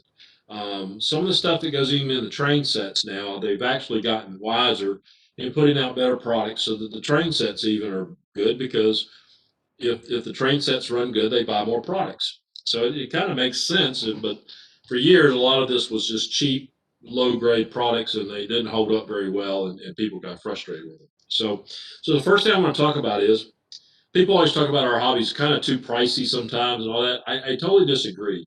There are plenty of car kits out there and locomotives that you can get and enjoy this hobby on a lower scale budget if you need to. Um, but everything still applies. You need to weight your cars. You need to get the couplers right. You need to make sure that the wheels roll right and things like that. Kind of the basics that I like to teach about is the wheels. It's metal on metal. I like having metal wheels. Metal wheel sets make a huge difference for free rolling cars. The plastic wheels attract the dirt and the grime and all that, and it builds up. But a lot of people don't realize, no, all wheels are not the same.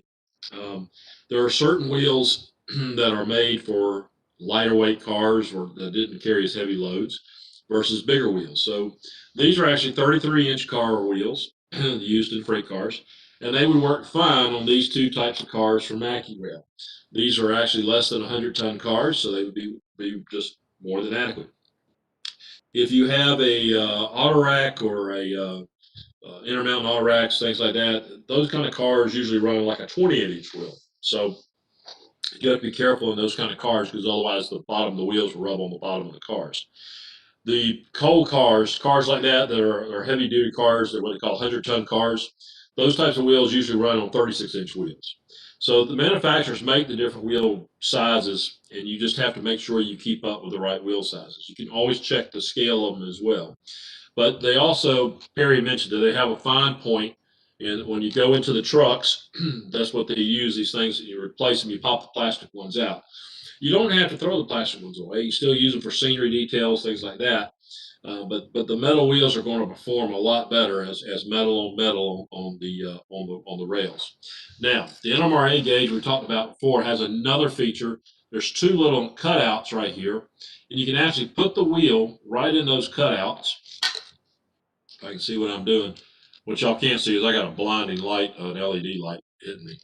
But these wheels should fit in those grooves. If they do not fit in those grooves, a lot of times you can twist a wheel and it'll twist apart just a hair to make sure that it fits in that gauge. But if you're having problems, this is usually where it starts, right here. If it doesn't gauge right, it's either the rail's out of gauge or the wheels are out of gauge. And I can almost guarantee you that that's where a lot of the source of the problems come from. The other source of the problem comes from the weighting of cars. So when we weight cars, I'm actually going to show you a little bit here. This is an Athearn car. This is what they call a blue box car.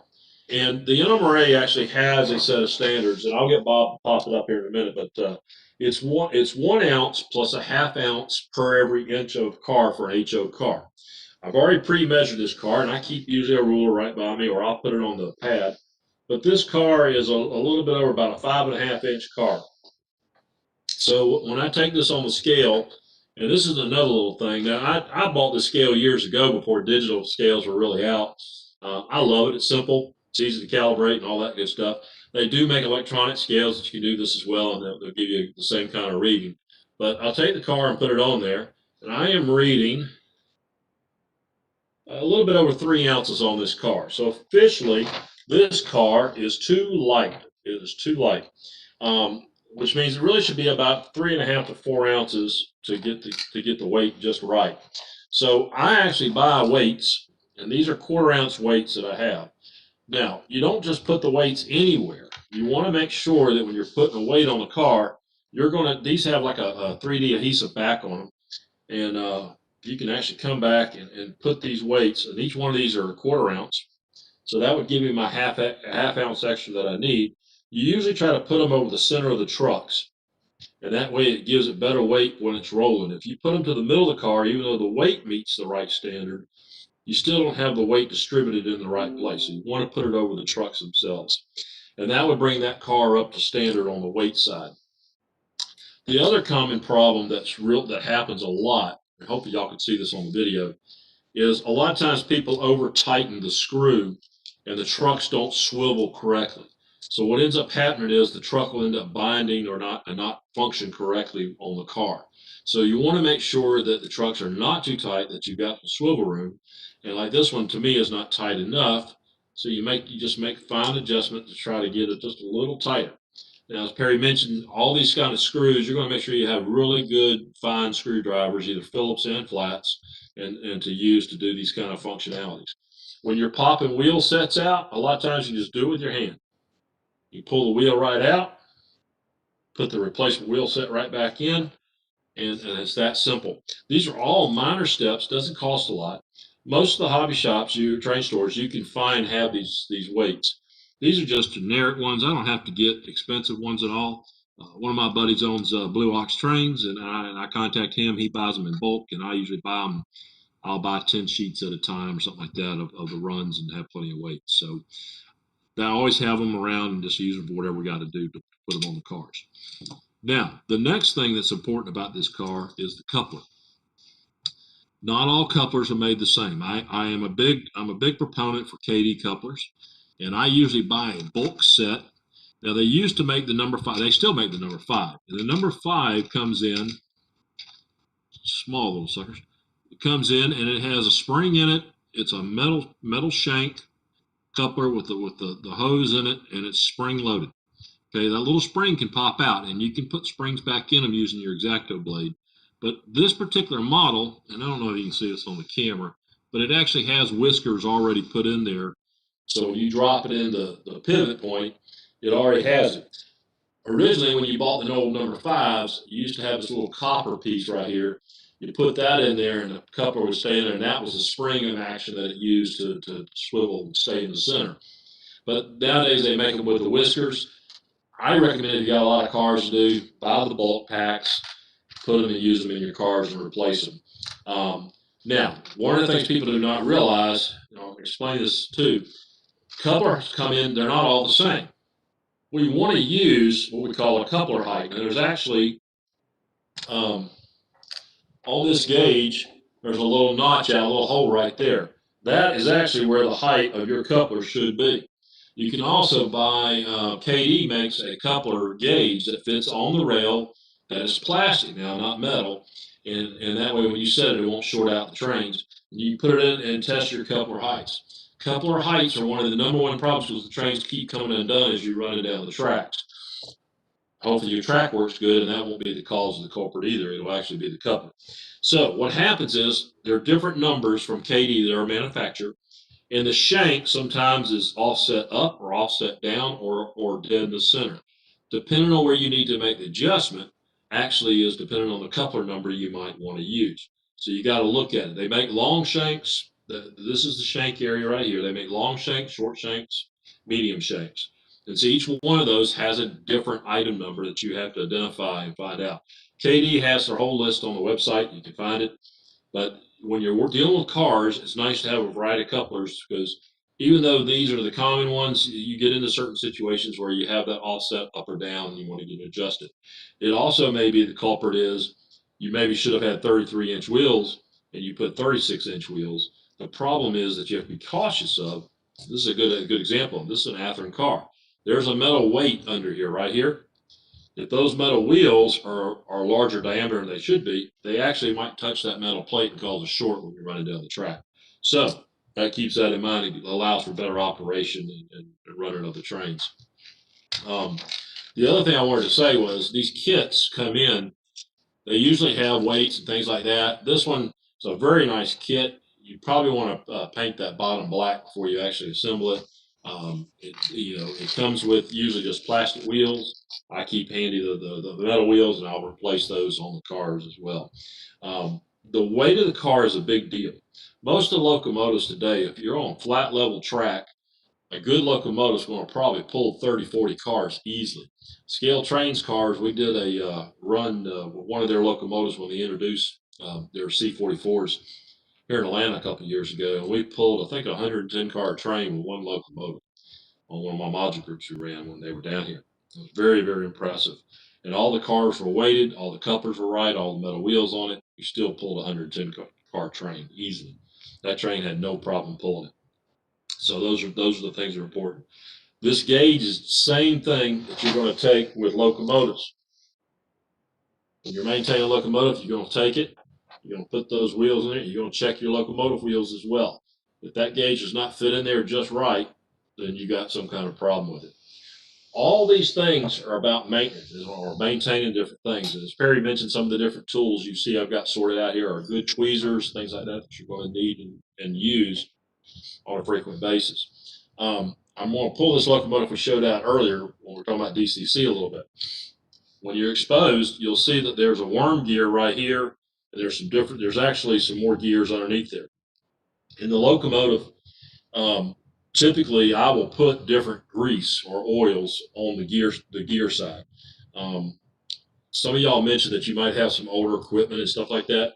If you had old equipment sitting around for 25, 30 years, locomotives may be fine, but you may need to get them and disassemble them, clean off all the gears, and then put it back together with the correct gear lubrication. Not all gear lubrications are the same. There are special ones for plastic, special ones for metals. You want to make sure you use the right one. It doesn't take a huge glob of grease or oils to put in there. You want to put just enough to lubricate the system, but you don't need it slinging and causing grease to go everywhere. That's a lot like the real railroad. You go on a real railroad, there's grease everywhere. So one of the things you want to do is maintain the locomotives. The other thing you can do is on these wheels. One of the things we like to do is we will pick up dirt on locomotive wheels. I take a paper towel, take 70% rubbing alcohol, and I'll wet the paper towel, and I'll put the paper towel across the live stud of tracks and turn on the throttle, and then I'll put a locomotive down and let the wheel spin, holding the locomotive. That will actually roll that dirt and get some of that grime off those wheels and allow you for very long functioning times between cleaning the wheels. It's not something you do every time you run. You might do it once a year, once every 2 years to run it, but it will improve majorly the operations of your locomotives if you had never done that before. Just keep in mind it's real simple.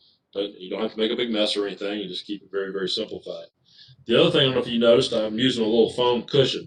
This allows you to put your car inside here. This is a great way to help maintain when you're working on cars and doing the kind of stuff that you might need to do so you don't damage the plastic or anything. The other thing you want to make sure you have is I use different glues. This is a tester's glue. It has a real fine needle on it. It's one of the reasons I like it. Makes it very easy for pinpointing glue in the right places when I need to glue it. The other glue that is still commonly used, it's kind of messy, kind of stinks, but it works. It's called goo. Goo is fantastic. It allows you to glue two different products, and maybe on a plastic and a metal piece together, and actually make it adhere. So goo is one of the great products still out there available on the market. The other thing I was going to show you, this is called a KD coupler.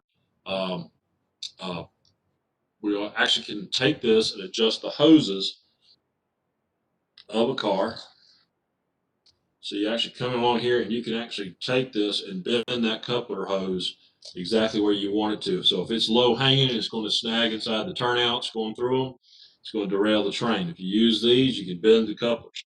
Some of the products that are out there today don't have, that's why I said use KD. This is a KD coupler pin turner. If you turn it, it'll pop the coupler right off. That's why this special tool is used. If you just try to use needle nose, it doesn't always work. So those are important things when maintaining your fleet of your cars, your engines, things like that. The other thing I was going to tell you was I mentioned earlier about I use a light sometimes on my head.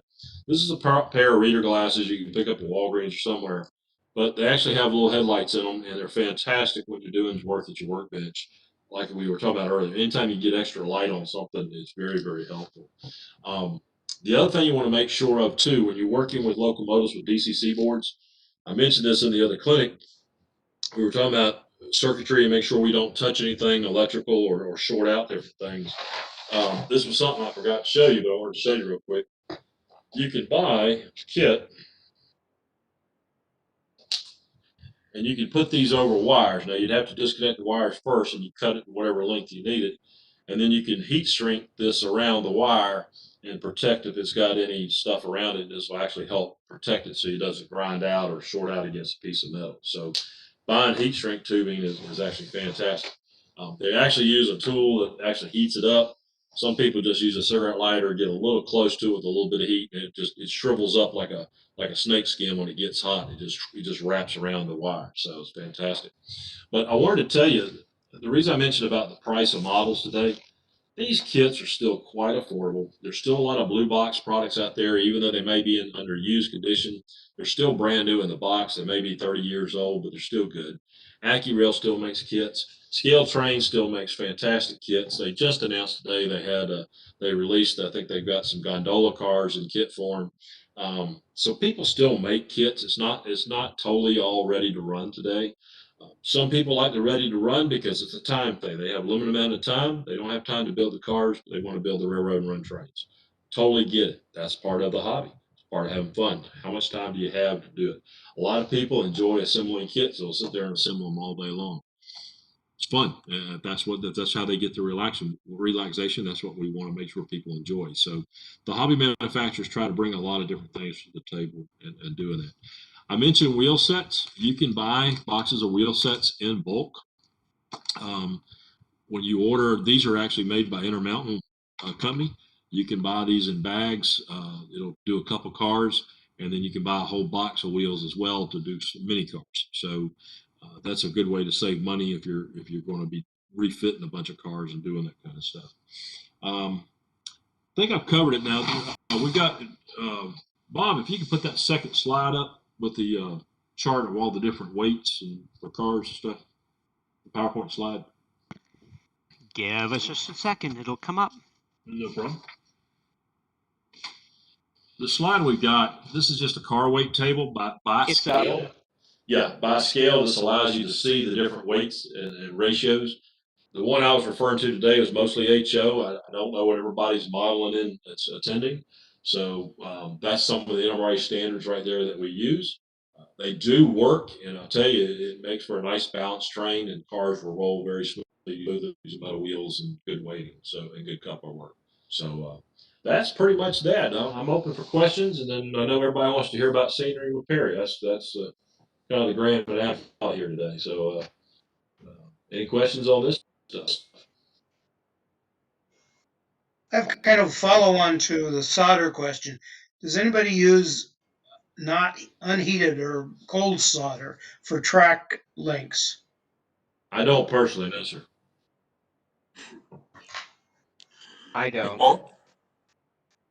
When you're measuring the train, are you counting the couplers also in your measurement? I don't. I just go straight to the hard body of the length of the car. Thanks. Mm-hmm.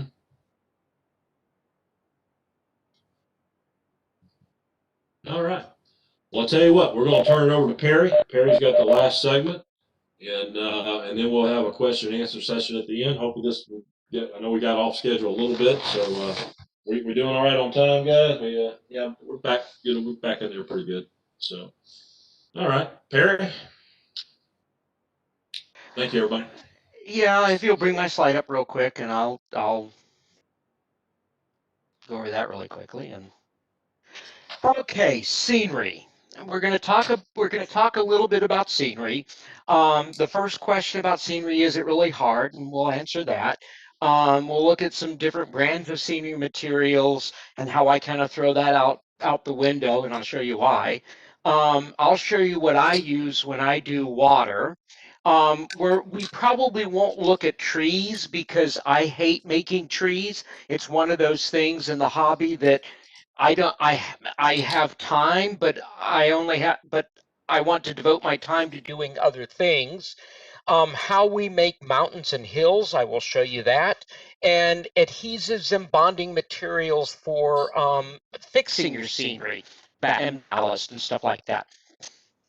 So to answer the first question, is scenery hard? And the answer to that, despite what you probably are thinking, is no.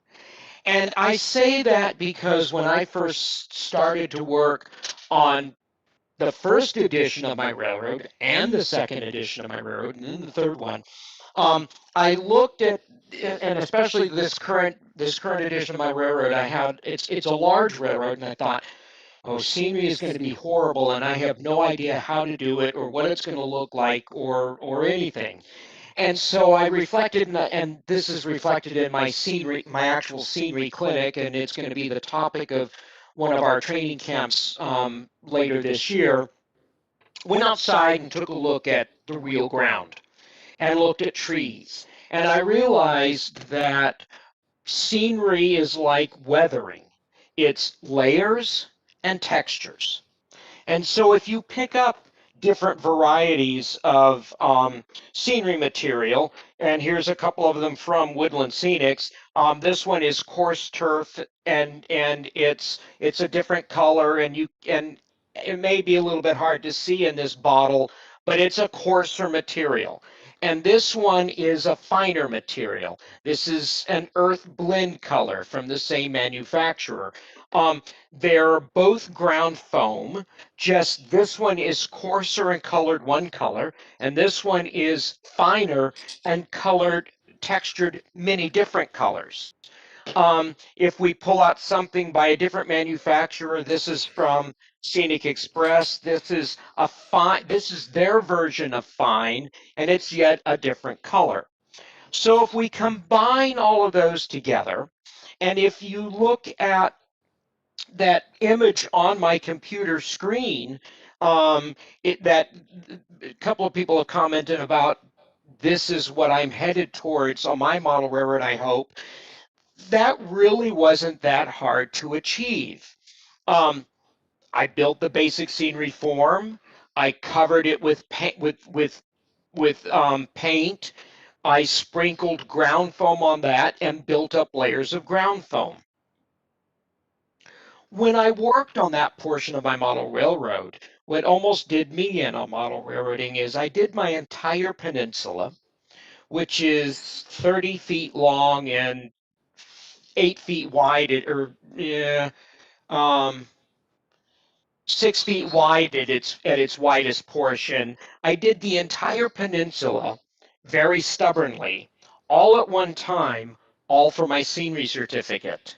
And when I was all done with that, I threw my hands in the air and I said, I am never working on scenery ever again, because I applied all these layers of all this material and all of this and all of this, plus the ones that are over there, 1 tablespoon at a time over the entire peninsula.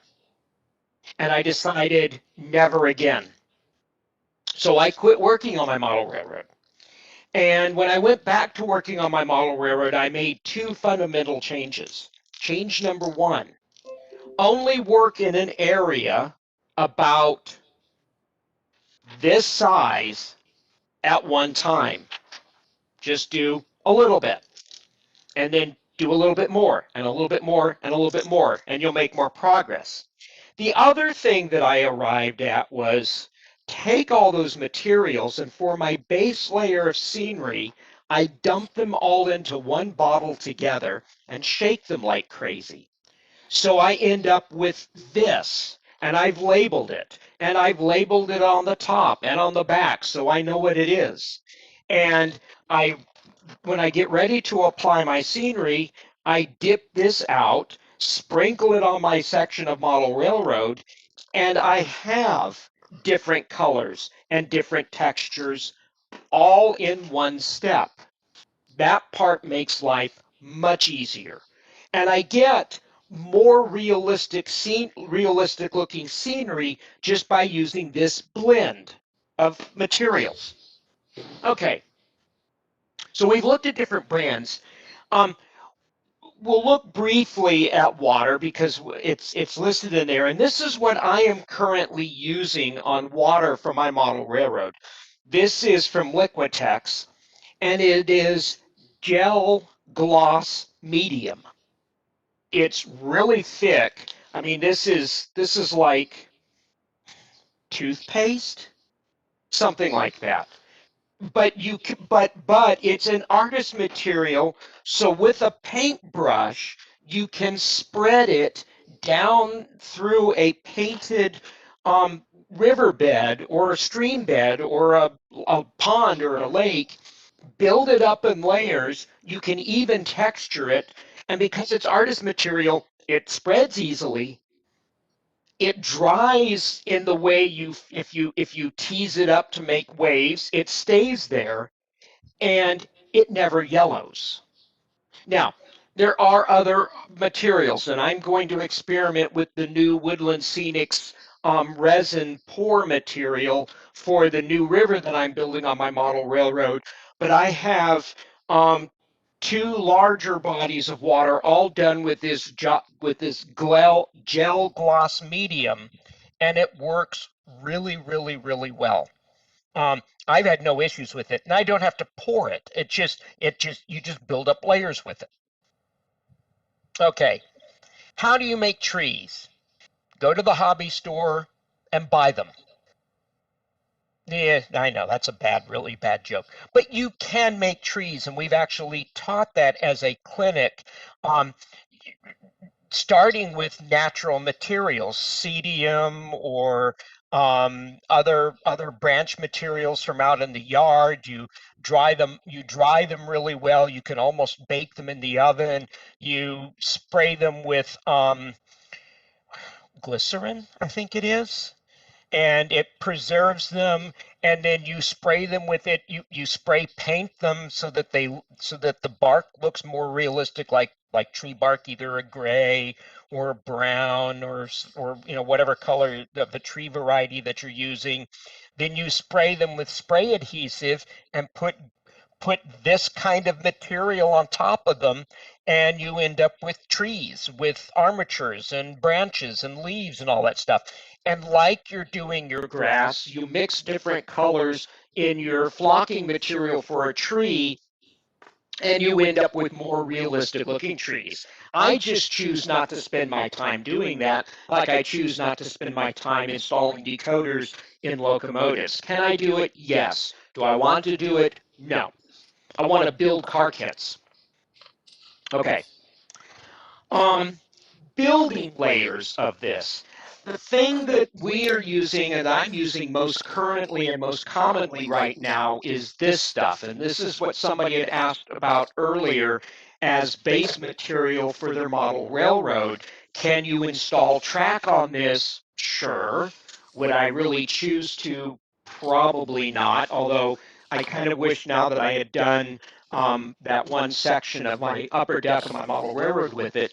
But you take this stuff, and it's extruded styrofoam insulation, cut it into appropriate size pieces. You can stack this on top of each other with foam safe adhesive, and then you get a knife or a hot cutter and you carve it to the appropriate shape.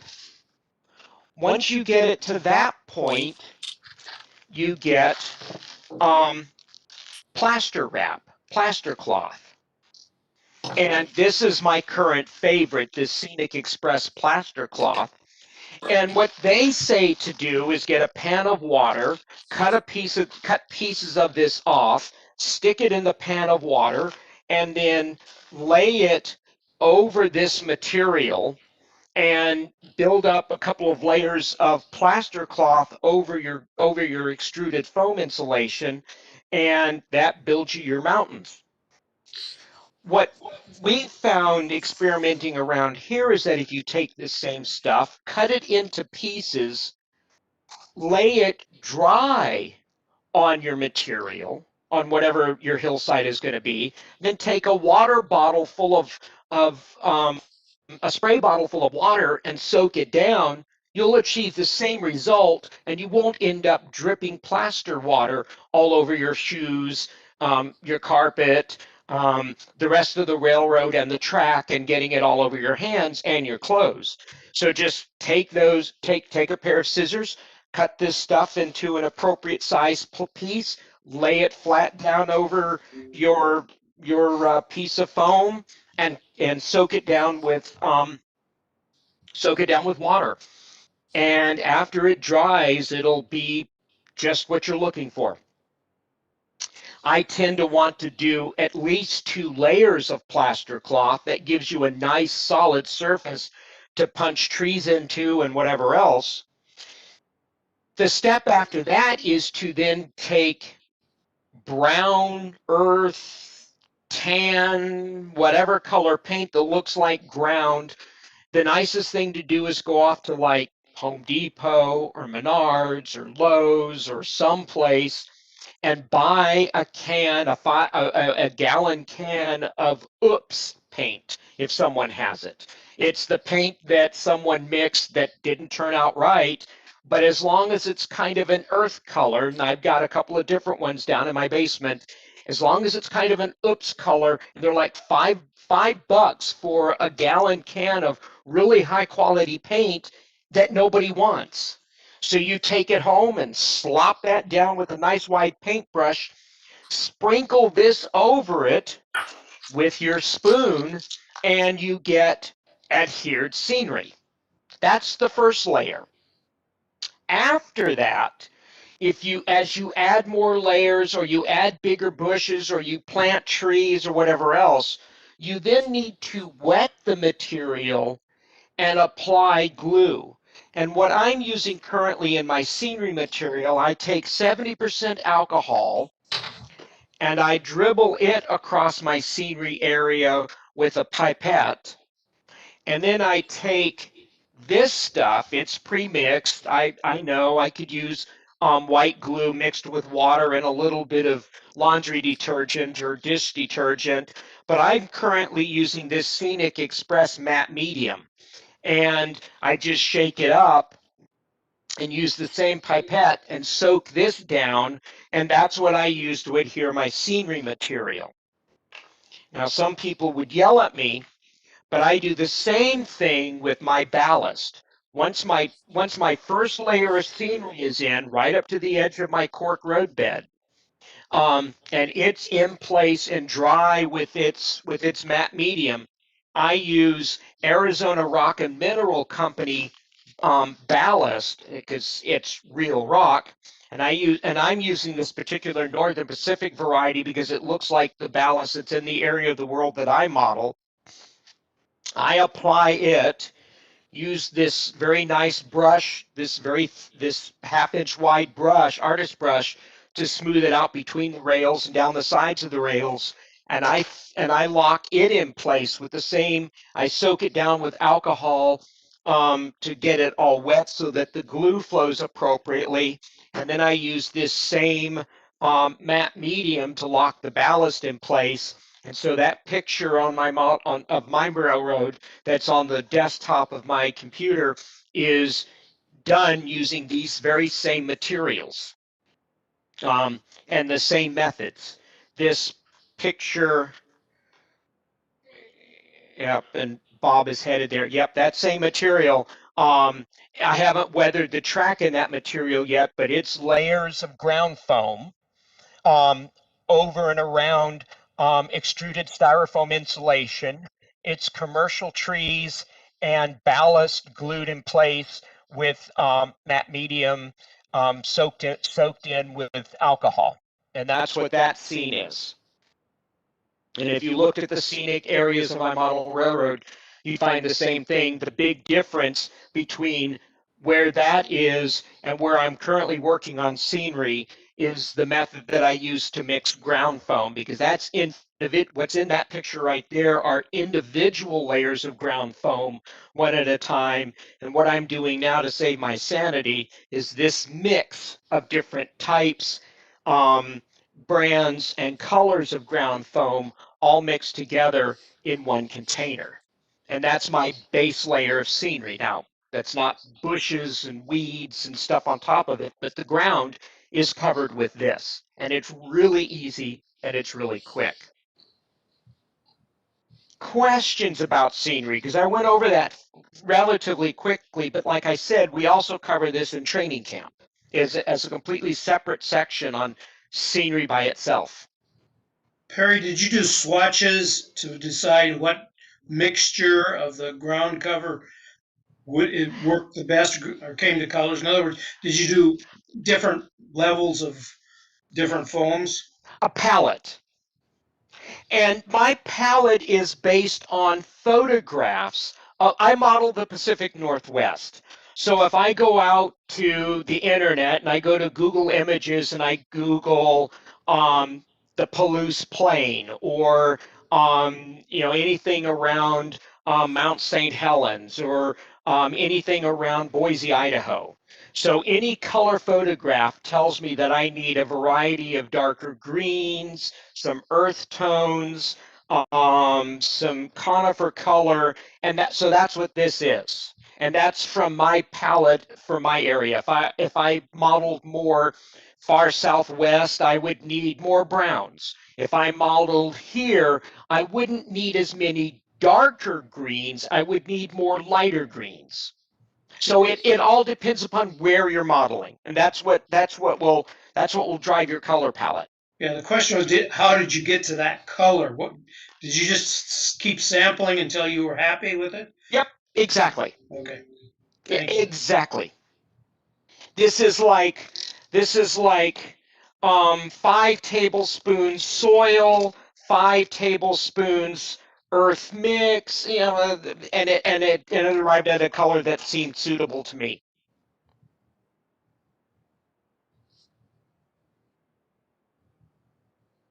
Other questions? Somebody chatted a question, I think. Oh, okay. Is there a chatted question? Yeah, I can't see them, so. Do you use any items like sculptor mold? Do you use anything like Sculptamold in addition to form? I do. I do. Yes, I use. I'm trying to think of what it is, and I could go downstairs and get it. Um, I think the brand name is called Patch and Paint, and I use it to fill holes, fill small gaps in my extruded foam insulation, that kind of thing. Fill in around rocks. Yes, I do. And then it gets painted and covered over with ground foam. I use straight sculpted mold as well, and then just shape it and smooth it out and all. Yep.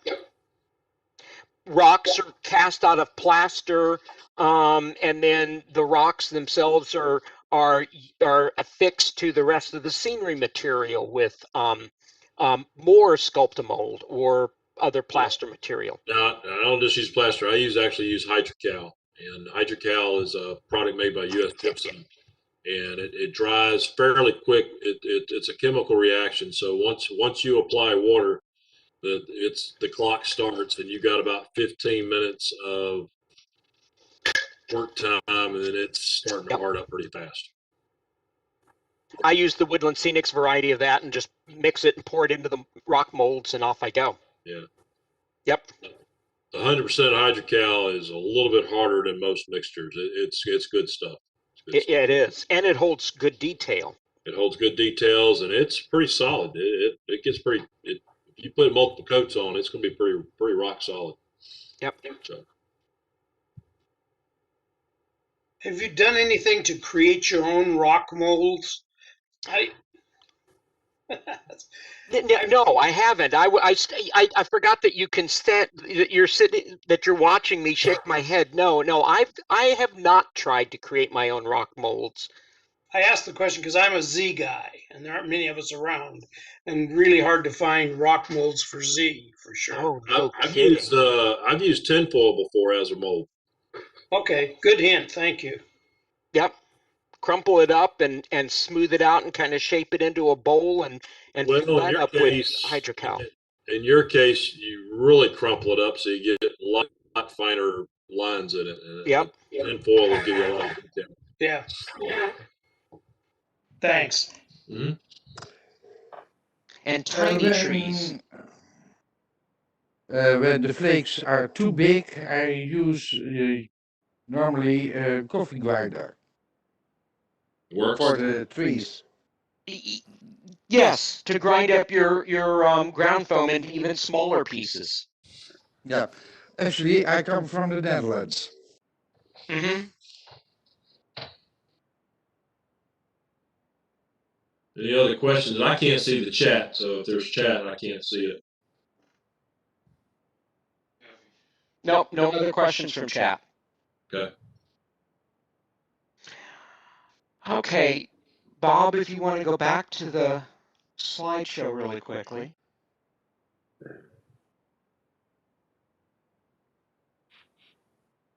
Bob's our invisible guy. You can't see.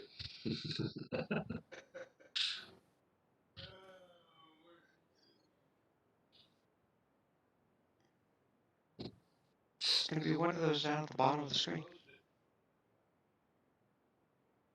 Oh, it's up on the desktop. If you want to pull it up from there, I think it's in the lower left-hand corner and it's up at the upper.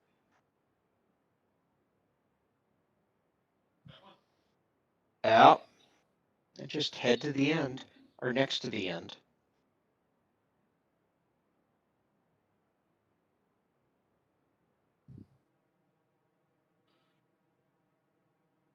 Yeah, that's about where we should be.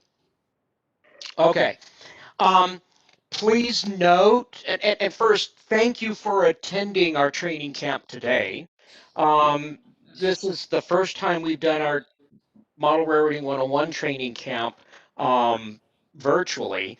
The one that is our next training camp, which is in May, weathering with washes and pan pastels, I have done before for the British region of the NMRA. We're going to conduct that one virtually. There's a material list that people will need to obtain of their own materials, and they'll have their own cars, but we'll teach you how to weather rolling stock using washes and pan pastels. In July, we're going to do Craftsman kits. Yes, I showed you one of those wooden kits before.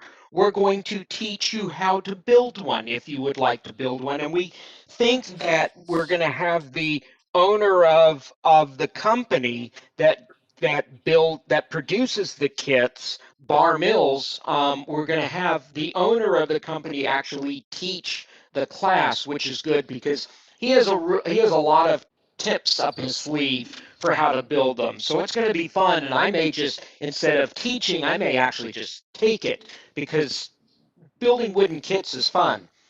And then the last one of the year is going to be make and take scenery. I haven't quite decided how that one's going to be because maybe by September we'll be able to meet in person again. The next thing to note is our division hosts a regular monthly meeting. The second Tuesday of every month is our division meeting night.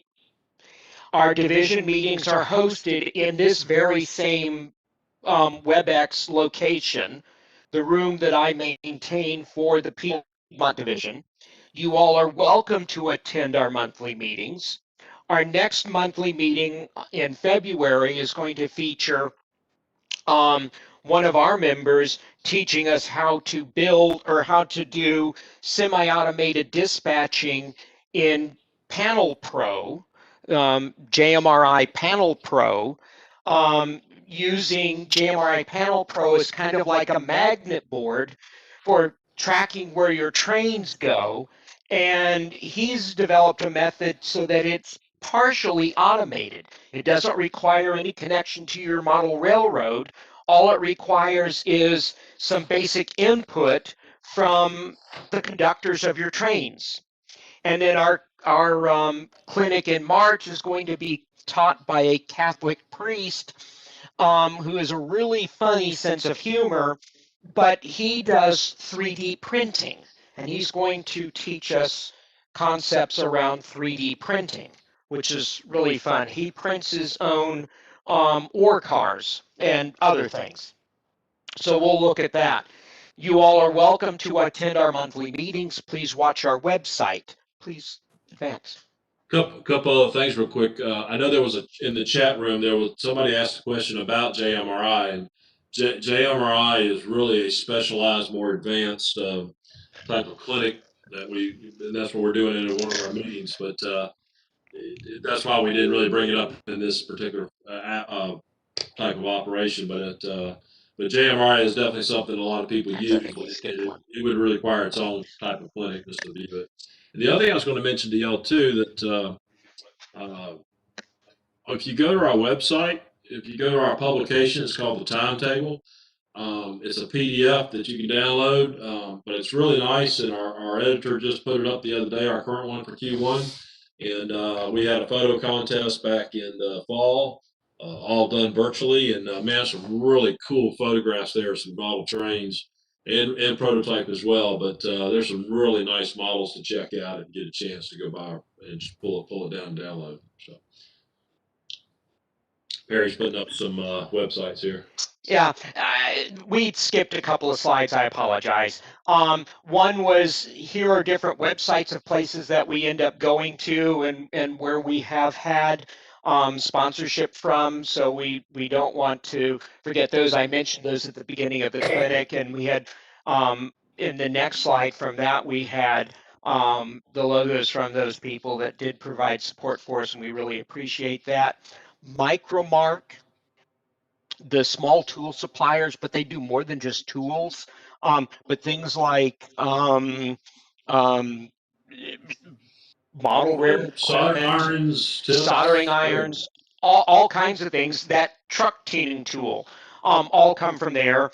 And Micromark provided us a discount code to give to you all that is better than what their normal discount is. Their normal discount to people is 10%, but for people who attended this today, the discount is 15%, and the coupon code is NMRA, National Model Railroad Association. So if you go to Micromark and order and you enter a coupon code of NMRA, they will give you 15% off, which is really kind of nice. The next slide was our training camps. The next slide after that is our model train show is in October.